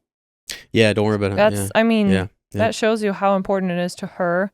She knows Harry's safety might be on the line. Mm-hmm. She really wants him prepared for this task. And it's... Well, I think from the first task, you know, they do a good job in the movie. They do a good job in the book of like Ron coming to the realization that like somebody's trying to kill Harry. Yeah. And it seems that way. It seems like they've really... Mm-hmm. They're something mischievous is going on here, something bad. Mm-hmm. And so they are trying to keep him alive and keep him, you know, prepared. Like this is a tournament that people can die in and have died in the past. And by the way, I have a whole theory on that. Hogwarts Legacy, Dumbledore, Grindelwald being there at the last tournament. Have you heard my theory on that? Mm-hmm. Yeah, okay. I think so. Yeah, it works out time-wise that they would be spectators at the last Triwizard Tournament, which I think someone died. But important spells that they are learning and practicing: the Stunning Spell, the Impediment Jinx, the Reductor Curse, the Shield Technique, which I thought was interesting that Harry can't get that to work. Right, even though he was pretty... I mean, he struggles with it when he takes occlumency lessons later. Mm-hmm. Yeah. He struggles shielding his mind and his, like, even the spell itself. Mm-hmm. Yeah, that is interesting. Yeah, what's up with that? Why does he struggle with that so much? Maybe you should look into that more. Yeah, but he's kind of the character who's, like, more head-on, go for it, instead of, like, trying to protect himself. He's more, like, trying to go... He's risky. He's risky. Yeah. Right. Yeah, because that shielding technique, I was just thinking, like, man, that could have been helpful in a couple situations. And I was like, yes, it wouldn't have helped ultimately with Cedric Diggory at the end of this. No, yeah. But he could have at least tried it, and it would have been interesting. So the Stunning Spell, pretty cool. He's got that down, the Impediment Jinx, and so on. So cool spells. McGonagall lets them use the classroom, which I was like, what? Yeah, obviously. I mean, this is her, her student. This is her house, champion. and her champion. And so she was catching them in different places around the castle. Like, that's kind of weird. You don't have a spot to go, right? Practice. Diggory seems to have the prefect, access where he could go different places. And by the way, after I heard this chapter and the next, I was like, since we're back, we got to watch Puffs again. I know. We've got to watch Puffs because I just, oh man, I'm now like poring over every word that like Amos Diggory says and Cedric Diggory says. And I'm like, dude, this is good. And there's even ways to improve it, actually. Like now that I look at like improve.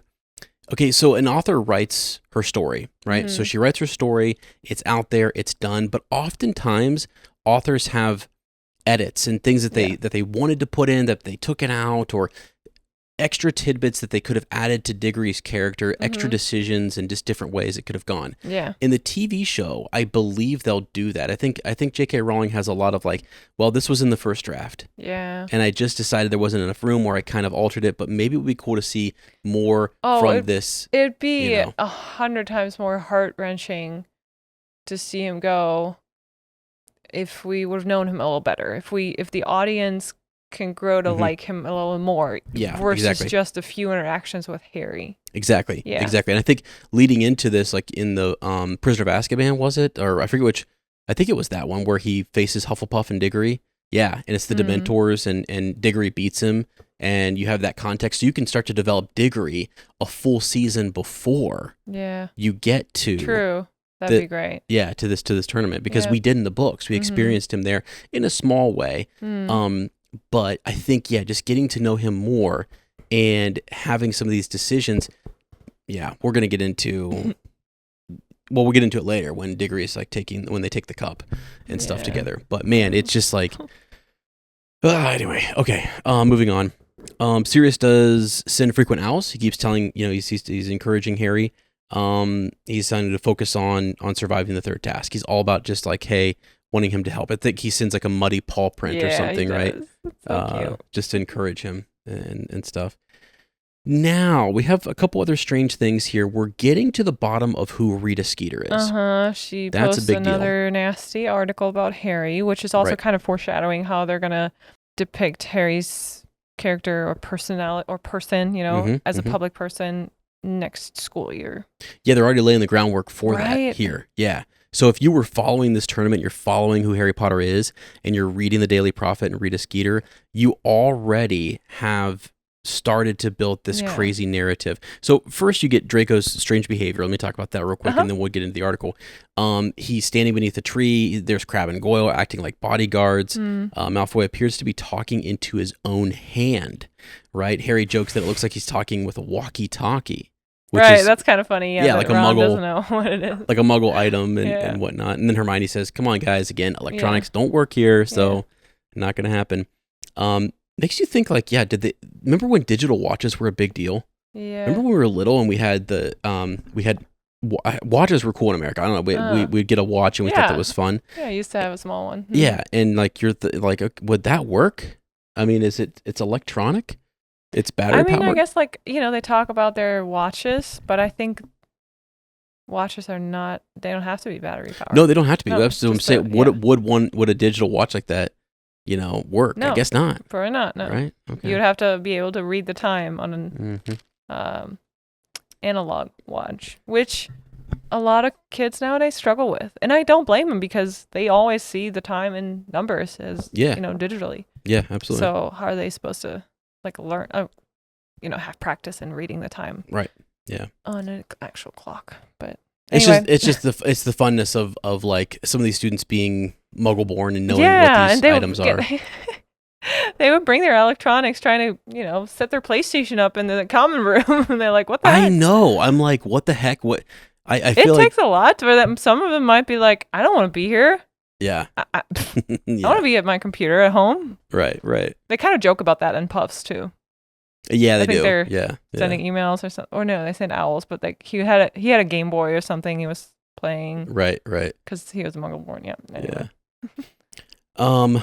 Okay, so there's that little Draco acting weird and Hermione starting to realize that there's something, it's starting to come together for her, like that Rita Skeeter is essentially, and we might as well go ahead and say it, this is a reread, is that she is an unregistered animagus, right? And so she is this little beetle that has been showing up. It was referenced last chapter or the chapter before, because in the article she writes that she was a witness, essentially. What? Come on, what? Why? I was so confused. Like, why would she put there that she witnessed it? I know, yeah. So why would you? I mean, that is a major risk. It's a slip. That's a slip. She could go to Azkaban for being an big time. I don't know. I think she would get in big trouble. Yeah, but they know she's been sent there to cover this tournament, and so she does have access to. But everyone knows, there, that she has been banned from the grounds. Right? Yeah. So it's kind of like a big giveaway to say. Oh yeah, she was banned, wasn't she? Yeah. So she saw them storming out. Dang, dude. Harry storming out of the class. That's pretty crazy. Classroom. You wonder what else she was collecting, and did Dumbledore know? Did Dumbledore? Okay. Sorry, just a little sidestep here. No, go ahead. But will we see it, for example, in the show? Could you show Rita Skeeter listening in on Dumbledore's conversation and him not knowing it? No, that would be crazy. Would that not be sick for Secrets of Dumbledore if she had some? Oh, that'd be dangerous. Dangerous, dude. But she's bold. I bet, though, that Dumbledore has spells in place if someone's trying to get into the window, even. Yeah, but it's the animagus thing has been a blind spot for him. It's always, for some reason, I don't know if it's just. But he has all these. You know how he has all these different gadgets, instruments, and gadgets. Yeah, I bet there's some that would kind of warn him about that or do something about it. I don't know. For sure. For sure, could be. He's protected. Yeah. So it's just ideas, thoughts, things to speculate on, things we can do in a Patreon episode or something. But yeah, that would be. I have some thoughts as to what she might have heard. In that office. Okay, Rita Skeeter's worst article yet. Yeah, that arrives. Everyone, as you said, was looking at it and whispering and going crazy. It's Harry is unfit. He's got this mental issue. He's passing out. He's he's got this pain in his scar. She's basically saying that he's mental. He's a little mental, know, and he's been collapsing and he speaks in parcel tongue. That was a big one. Dang, dude, drop that to the wizarding world. I mean, to be honest with you, not knowing everything and reading her article and being like, what, dude? Because there's always this sliver of truth. Like, he is passing out. Yeah. He does have pain in his scar. He is speaking parcel tongue. Yeah. There are mysterious events happening at Hogwarts. Like, if you're a conspiracy theorist, and I'm not saying I am, but I have been in the past, I would start to be like, there's something fishy here. They're not telling us the whole truth. This kid, Yeah, it also shows you the danger, though, of... It does. That's the point. Yeah. Misinformation and all that. Printed information can... Like, you take it for the truth because it's in the paper. Yeah. But we all know now, maybe you shouldn't. Yeah, check your sources, right? And she's more of a commentary columnist, too. Right. So, like, it's also strange that she's not, like... And I would even tell, we have classes on this at school, but like when you want to check your sources and check your media, like some of the news we think we're watching is not news. It's actually just commentary on events. And so it's not truly reporting the news, if you will. And so I think it's important for kids in our generation to understand it's really just spin and commentary and a lot of political theater. There's the event and then there's the interpretation of the events. Right. So, and yeah, so Rita is definitely kind of, she's in this whole... Interpreting it in her own way. Yeah, in her own way. And it's always negative, right? Okay, Hermione, though, she has her moment, this big sort of eureka idea that, like, okay, she realizes how Rita is, getting this information. She rushes off to the library. She'll be back. And yeah, so as she does, she sets up a big moment for later in the book. Families do arrive, though. So the next part here is essentially the champions are surprised by visiting family members. It's like... The Dursleys are in the house, baby.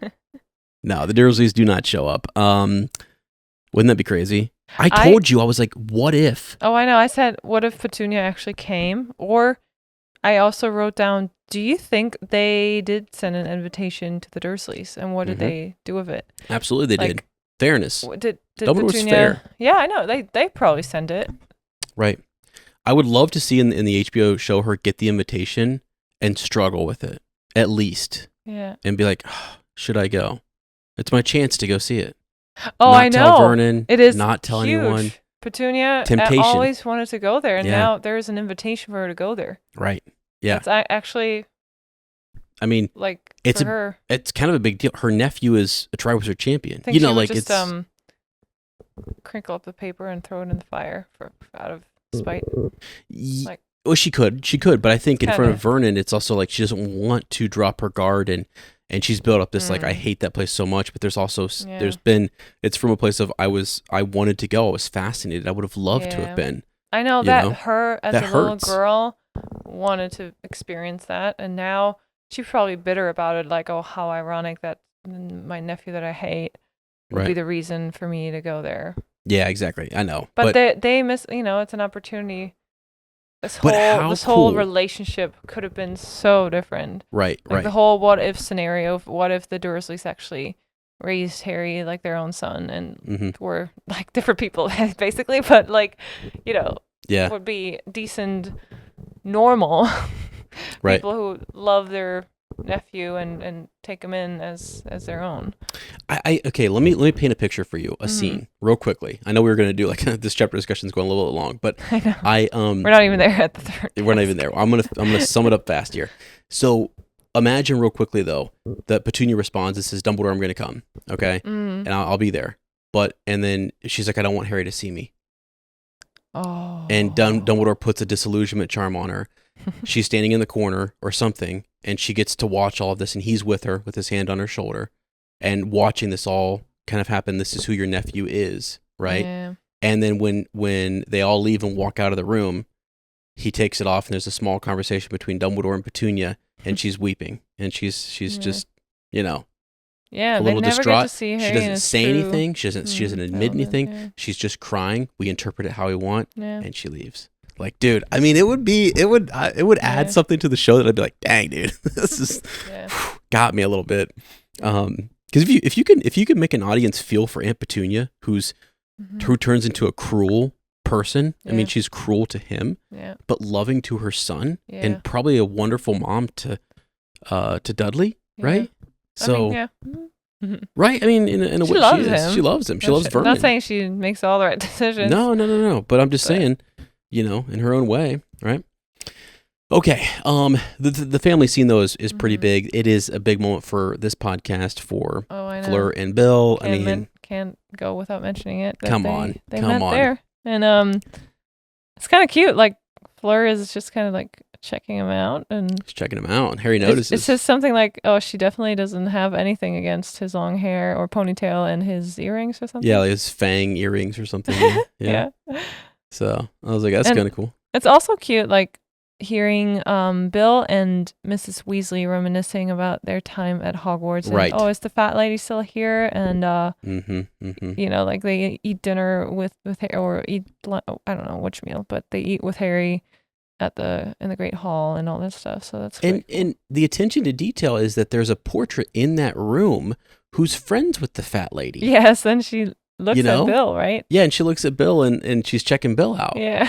to kind of let us know that like, oh, he's back. You know, Yeah. like she goes and tells the fat lady, oh, Bill Weasley. I mean, Bill was a big deal when it's he a was big at school. deal. He was Yeah. the he head was boy. the prefect and head boy. Yeah, Yeah, just like yeah. Percy. Yeah. Oh yeah. So I think that was cool. It was cool to kind of see that What we a get cool those. head boy, right? I mean, if Yeah. you see the contrast between Bill and Percy, how they kind of achieve the same thing, but Yes. probably completely different personalities. Right. Yeah. Exactly. Yeah. So I thought it was cool. It's really great. It's always good that Mrs. Weasley's there, and I'm sure that warmed Harry's heart a little bit just to see Yeah. that, and then to have Bill there is definitely cool, and definitely Yeah. to see the character building and the foresight that she had with Fleur. Yeah, this is book 4, Yeah. and to kind of like Fleur kind of goes away for a hot second, and we don't forget about her, and then this Yeah, moment when is comes the back whole up. phlegm thing? Book 6? I think so. Yeah. Yeah. And she comes and stays with them. Yeah. Hmm. So just cool to set that up here, and I thought that's fun. Cedric's father, Amos Diggory, I freaking love him. I think he's Do you love him? I like the version of him in the film. Yeah, he was a little nicer in the film, He's wasn't nicer in the he? film. Yeah. Yeah. He's a little bit of a jerk here, and Yeah. it's more just like it feels like it's a family of Hufflepuffs who have been like overshadowed by the other houses, and like Mhm. they do hard work. They're just overlooked. He takes a little and bit too he's much bitter. pride in his Yeah. son and achievements. Yeah. Right. But yeah, he jokes that Harry and Cedric are tied, and just kind of downplays a lot of Harry's achievements, and Yeah. and really talks his son up, which again, not a lot of people are talking Cedric Diggory up necessarily in the wizarding world. It's like, oh my god, Harry steals the limelight, right? Oh, and I know. and Cedric doesn't really get that. What and would it's yeah. What would the articles? What would they have looked like had Harry not been part of the Oh, I know. Triwizard Tournament? Would they have actually covered Cedric's achievements or not? Right, you would imagine like they would have interviewed his parents. Right. And they would have talked to other students about him and who is Mhm. Cedric, and what has he been like at this school, and what are the Mhm. things, the impacts that he's had on. Yeah, there would have been so much more, but now they have the boy who lived, the chosen one. Yeah, and it just steals Yeah. everything from Cedric, Yeah. who is the true Hogwarts champion. Yeah. I mean, he's it. Mm-hmm. Anyway, okay, so yeah. Now moving on though, let's just get into entering the maze. So essentially, things kind of wrap up, and they're with the families, they're getting ready, and then later that night they're going into the maze. Whew, we got our enormous 20-foot hedge, twisting magical passages. We got the judges. It was cool to see again Hagrid, McGonagall, and the other professors are wearing their red star, Mhm. and they're patrolling the Yeah. perimeter and looking for the red sparks in case you need them. So Right. that was kind of a little cool moment. The order of champions right now, we've got Harry and Cedric tied for first. Mhm. Victor Crumb then goes in, and then Fleur will follow. in And I fourth. said to you earlier, like, I would also think it's rigged. It's both. rigged. I mean, first Hogwarts gets 2 champions, so a bigger chance to win this, I and then know. both champions are in first Versus- place, tied at the for the last task. Right.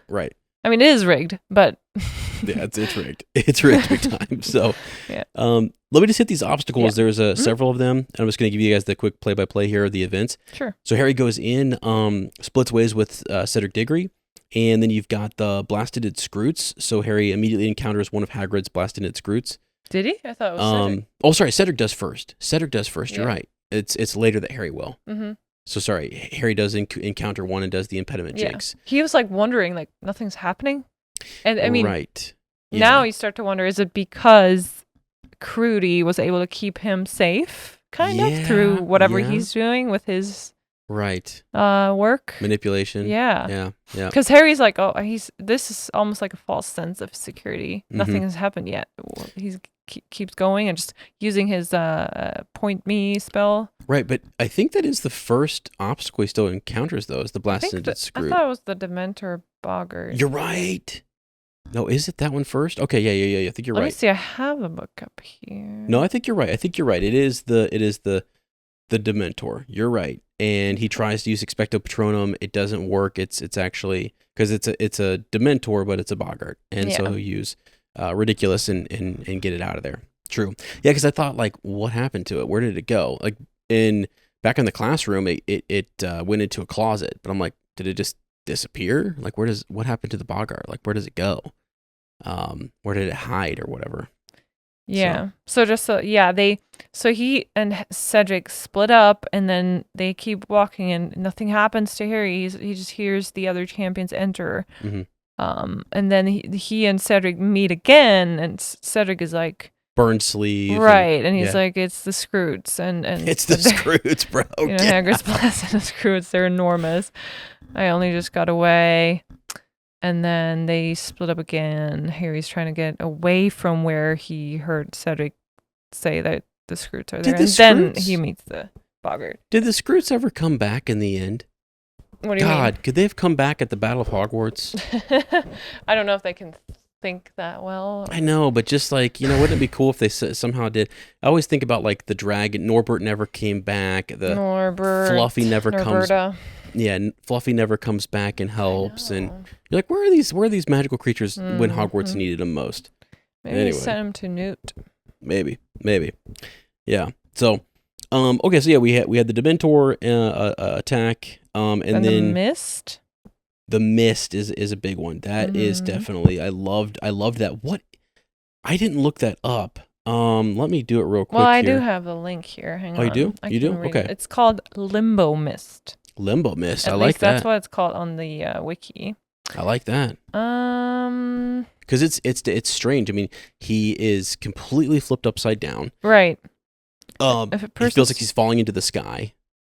Let me find that up and down have switched places, and they are reversed, hanging precariously in a limbo mist. Yeah. So I mean, is there an actual counter jinx so you don't have to walk through it? Because all he does is step through it. When his feet are upside down, he's hanging upside down. All he has to do is actually mentally step through it. Yeah, it says if the individual could keep a cool head and walk through the mist, then the effects were reversed upon exiting the mist. Mm-hmm.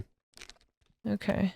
I would imagine that mist is actually something that they put in several different spots, like one or two different things that are like lower level obstacles to get through. It's just testing your mentality. It's but again, nothing. I wonder if there's a spell, like, or could Harry have, like, feels like all you would have needed was something to cause a breeze, Breezio. Wait, there is something on it. Oh, sorry. Is there? Okay. Breezio Ignitio, something, Breezio, conjure me a breeze, and it just blows the mist away to the side, right? So you don't have to walk through it. But it had a cool description. It sounded like, the moonlight and the stars. He was like falling up into the sky, and then when he got out of it, he looked back, and it had this very almost like appealing kind of. It's a trap. Mm-hmm. You know what I mean? It's like it would be something that if you wanted to trap someone, it's a quick trap, and you got them. They're suspended. Mm-hmm. Or wonder what they look like from our perspective. Harry's perspective is he flips upside down. But does he really? No. He's just confused. Oh, you mean like if somebody's watching him? Watching him, okay. Yeah. He probably just stepped into it and stood right there. But yeah, I would think so too. Yeah. It's like in your mind. In your mind, yeah. So that was a neat one. After that, then, is that when he runs into the blasted Scroot? I think so. Mm. Yeah. So then from there, he'll run into the Scroot, and he tries a stunning spell. Ricochets off, doesn't work. His impediment jinx doesn't work. The blasted Scroots, they got some armor. Mm-hmm. They're protected up. Yeah. So, yeah. So how does he get away from the Scroot? He stumbles and falls, and he hits it in the belly with the impediment jinx. So the soft belly. It's their shell. Okay, that's right. Yeah. It's the shell that kind of like ricochets. I think in the game in Hogwarts Legacy, I think you can. No, hold on. It's something different. I was thinking Blasted Scroots or Hagrid's thing. It's not in the Hogwarts Legacy game. But there's something in there that has like armor like that. Yeah. You can get armor that like spells repel off of. Mm-hmm. I know Goblin armor does that as well too. They're spell resistant and things. But yeah, dang, that'd be cool to kind of have that going into. Imagine if you were going into the Battle of Hogwarts and you had Blasted Scroot armor. Oh, I know. And again, I haven't read the series in so long. Maybe they do. I can't remember. Anyway, but yeah, because it's pretty cool. So after that, he hears Fleur scream. Is that right? I think he then will hear Fleur scream, and he tries to go find her and figure out what's happening. I don't remember if that's when he runs into Cedric. Well, for a second, I think he's thinking of winning. He's like, I can actually win this maybe. Yeah, because he's getting closer, and Fleur, it seems like Fleur is out of the run. Yeah, one down. Yeah, he couldn't help himself but to think, one champion down. You know, I'm like, dang, Harry, you little ambitious little Slytherin. Yeah, no, it's like he's kind of struggling with that because he's also thinking of Fleur's safety and is she okay, right? Yeah, but then a little bit, back in his mind, it's like, you could win this thing. Yep, true. And that's when, I think he runs into Crumb or sees Cedric and Crumb using the Cruciatus curse on Cedric. But he was under the Imperius, right? He didn't do that. No, he did not. Oh, God, no. Yeah, no. okay. Yeah, and so they're all confused by that, and then he stuns them, and they were like, should we put up sparks? And Cedric does it, but Cedric's the one that's like, deserves to hope the Scroots get him, Crazy. It's but it does confuse me a little bit. I would be afraid if I sent up the sparks, they would get me out because I sent up the sparks. Yeah, I get that. I thought the same thing too, but I think it's just like they're going to go to where the sparks are, and that's a location. I know that they do that, but as a champion, I would be like, ooh, I wouldn't be sure. I would think it's too risky that I misunderstood or that it's tied to my wand. The wand that shot the sparks is the person getting out. Right, they're rescuing. I know. So I'd be like, yeah, all the technicalities. Yeah. Thankfully, that's yeah. I think they interpreted it just like they had to get him out of there, and they shoot the sparks up there. But in the movie, it's Fleur. He does that for, right? Right. Yeah. Yeah. They never find Fleur actually. We don't know really what happened here. Yeah, at this point in time, so they don't actually shoot sparks up for her. Yeah. It's actually for Victor Crumb. Yeah. Yeah. And so, anyway, then they split ways again. They split ways after that. Harry and Cedric kind of like, they were like united for a second. Crazy. They like keep meeting each other over and over again in that maze. Yeah. Right. And that's when Harry then I think will run into the Sphinx. Yes. Right. So he runs into the Sphinx, and it's as we mentioned earlier in the show, it's this riddle, and the answer to the riddle is spider. You want me to read the riddle? Yeah, go ahead. Yeah. Okay. So here goes the riddle from the Sphinx. First, think of the person who lives in disguise, who deals in secrets and tells naught but lies. Next, tell me what's always the last thing to mend, the middle of middle and end of the end. And finally, give me the sound often heard during the search for a hard-to-find word. Now string them together and answer me this. Which creature would you be unwilling to kiss? Yeah, so the D just comes from the last, like the last thing to mend. Yeah. Is the letter D. Yeah. It's last thing to mend, middle of middle, and end of the end. Yeah. Yeah, and so you got middle. You got you got two D's in there. Okay. And the person who lives in disguise is a spy, and then the sound you make is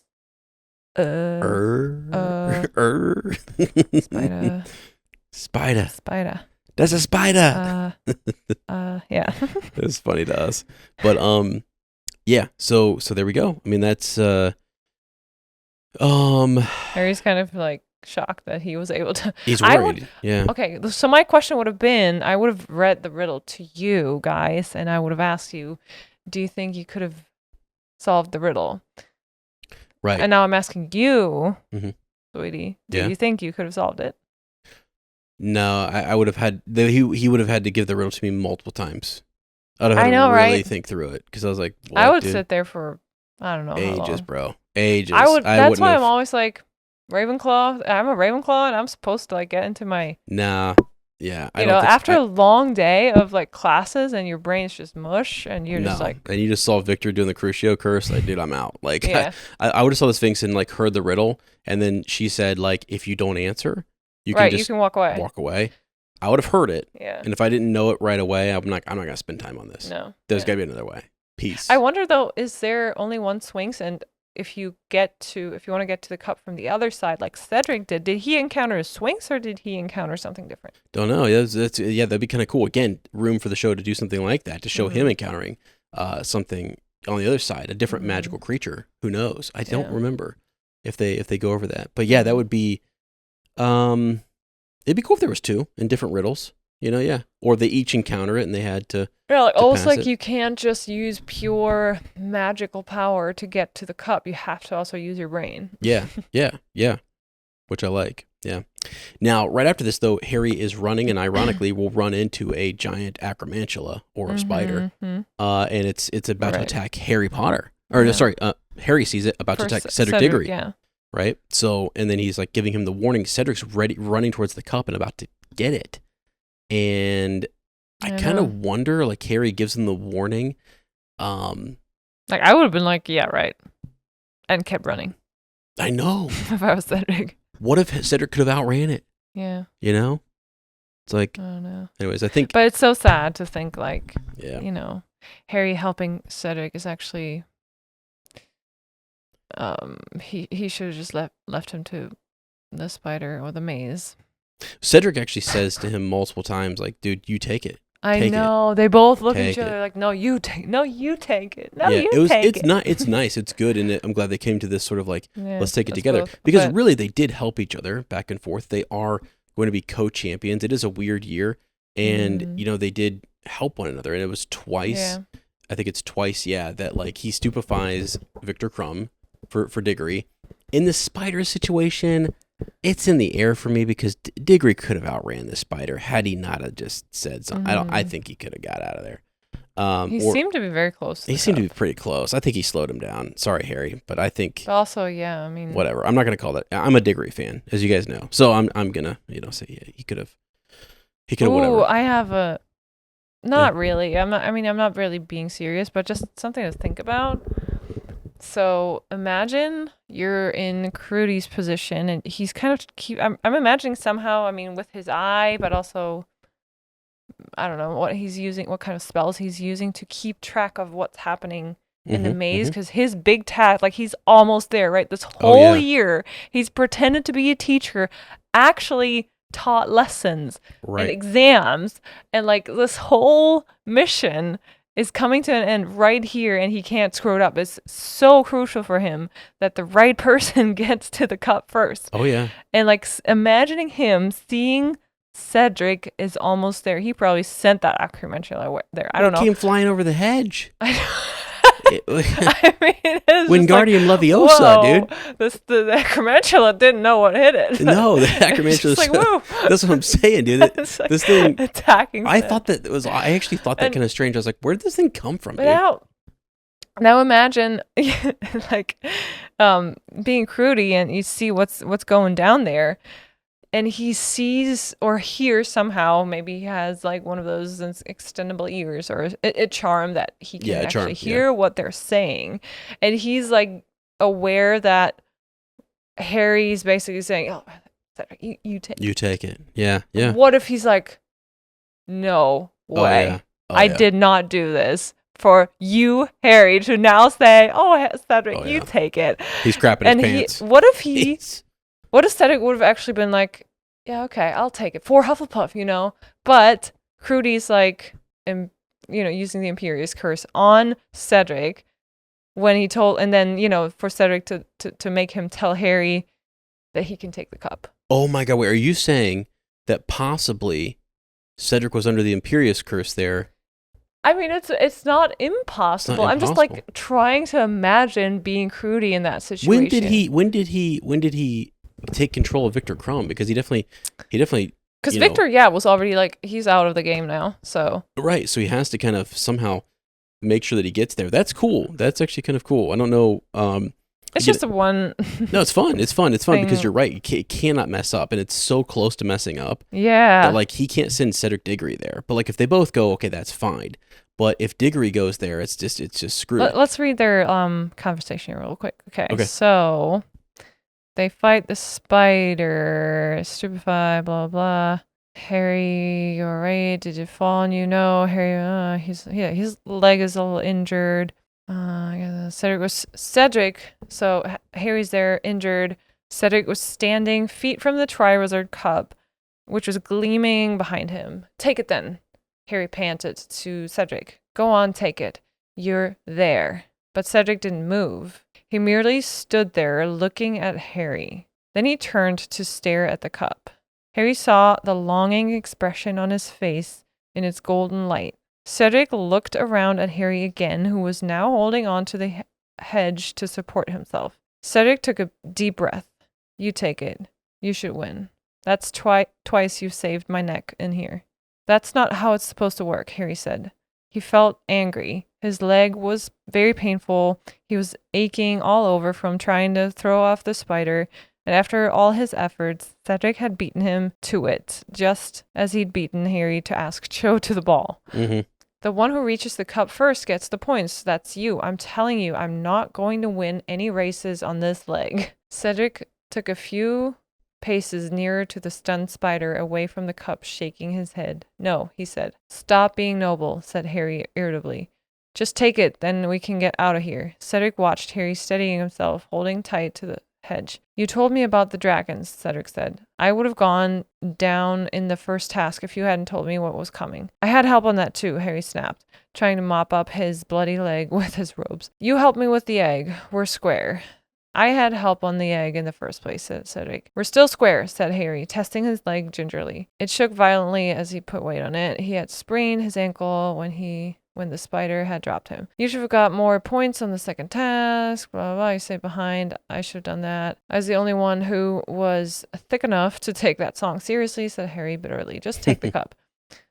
No, said Cedric. He stepped over the spider's tangled legs to join Harry, who stared at him. Cedric was serious. He was walking away from the sort of glory Hufflepuff House hadn't had in centuries. God dang, dude. Go on, Cedric said. What a noble dude. He looked as though this was costing him every ounce of resolution he had, but his face was set. His arms were folded. He seemed decided. That's what kind of like that line, got the idea in me, like, okay, it costs him every ounce of hers. I mean, it's also very sweet to read, like, he has set his mind, like, he wants it so bad, but his honor, his code, yes, yeah, tells him this is not the right thing to do. Yeah, right. No, I actually, personally, I like that more. Yeah. Is that it's Cedric but I get you, because it's sort of the idea, like, yeah, what a huge decision for a student to make. Because otherwise sorry. Yeah. I don't want to cut you off there. No, you're fine. It's fine. I'm just like giving you this picture of Crudy having done everything so far to make sure Harry reaches it, and then seeing this go down, like, wouldn't he jump in to do something about it? Yeah. I agree with you, and I think, like, I think he is watching, and I think had this not have gone this way, I think he would have intervened. Okay, yeah. But again, there's this whole theory that, like, if he does intervene and he sends Harry there, that's only part one of, I think, what was this greater Voldemort plan. Voldemort wants to get Harry, come back to life, transform, and kill Harry Potter in front of his followers, so that's well known. And a lot of people believe he wanted to somehow transform into Harry Potter and actually take the cup back and kill Dumbledore and have this big, huge stroke of, like... That's an interesting take. Yeah, but so if you're Crudy, you're just... You can fulfill one part of this plan by basically blowing your cover and apparating in. If he were to apparate in there or somehow just rush in, or I guess he can't apparate, but just to get in there, that would be sick. That would have been sick to see him, like, fretting over what was happening and somehow monitoring it and saying, like, Potter's got to get there. Like, who else could he use at that point? Does he fly another spider at Cedric? I mean, what does he got to do? Yeah. And so, thankfully, for Crudy, for his sake, he was like, they both, take the cup at the same time. Yeah. So, yeah, it's tragic. It is the third task. It's a big decision. It's the turning point of the whole series. This next chapter, because as you guys know, spoiler, Cedric dies. God dang, dude. It is just so sad. And yeah, just to think he didn't have to, and he was right there, and it could have gone a completely different way. Yeah. So I know. man, Yeah, it's so tragic. Like they're trying to be noble, but Harry should have just taken it by himself, you know. and what do they do? They're kids, though. I mean, like they no, he couldn't have. No, they there's both no had. way. It is true that they both helped each other, and so Yeah. J.K. Rowling is setting that up at the end, Yeah. and she does need sort of like some real Oh yeah. moment like this. Casualties and stuff. Yeah, and it's definitely going to hit home for Dumbledore that like, yeah, it's the big clue that he's back. And I have all these like shorts and stuff where it's sort of like, why didn't the Ministry investigate this? Like, why weren't you investigating Harry's wand and every wand that was in play there, and like doing memory checks on Harry, and Right. you freaking kill Barty Crouch Jr. You know, it's like, dude, Yeah. it's wild. Yeah. Fudge goes off this rocker essentially. Yeah. So. Okay, well, I think our son is going to be waking up here soon a little bit, or maybe we don't know what he's doing right now. He's moving around a little bit. He's moving around. Okay. Well, so we got through the chapter there. Appreciate you guys. You guys are awesome. That was the task, third task. Don't forget that the goblin that we all need to remember is GRIPHOOK. Yes. The goblin, yes. A lot, you almost forgot. I was like, Don't forget, big lesson from this episode, GRIPHOOK lives. Okay, so we're going to figure out how to incorporate that into the show. I might make a t-shirt that says GRIPHOOK lives and just have my own fan fiction about GRIPHOOK living, so we'll never forget it. But there's that. Outpost, we might next time maybe bring some stuff from Instagram if we have anything. Yeah. Today this is almost like a 2-hour episode, so we didn't have it's tougher with Lucas for us to gather those things. But if you want to, I definitely did some fancy things with your guys' reviews. I made some really cool graphics and stuff for our shorts and things if you guys are cool with it, I was so I don't know, I hadn't looked at them in a long time, so I wanted to say thanks again, because it was just so cool to see them, and it encouraged me and us to keep going and getting back after this as we lead into HBO series. So yeah, you can always send us the outpost there. But all right, friends, hey, that is all for this week. Thank you for tuning into Shell Cottage Radio 94.7 COZY. Stands for cozy. We hope you'll join us in the future. We thoroughly enjoy meeting new positive Potter people that don't behave like babbling, bumbling bands. Ba-boom. If you don't want to miss out on the next episode, then be sure to subscribe to our podcast. Leave us that review. Follow on social media at fleurandbill. If you truly enjoy our content, consider supporting our growing wizarding family on Patreon or Apple Premium. You will find all the links down below. Thank you so much to all our current patrons. We appreciate you, to Luna and back. And on our next reread episode, we will discuss Harry Potter and the Goblet of Fire, Chapter 32, Flesh, Blood, and Bone. So make sure you tune back in next time. And until then, have a great rest of your week. Thanks so much for joining us at our Shell Cottage today. We know it's not much, but it's home.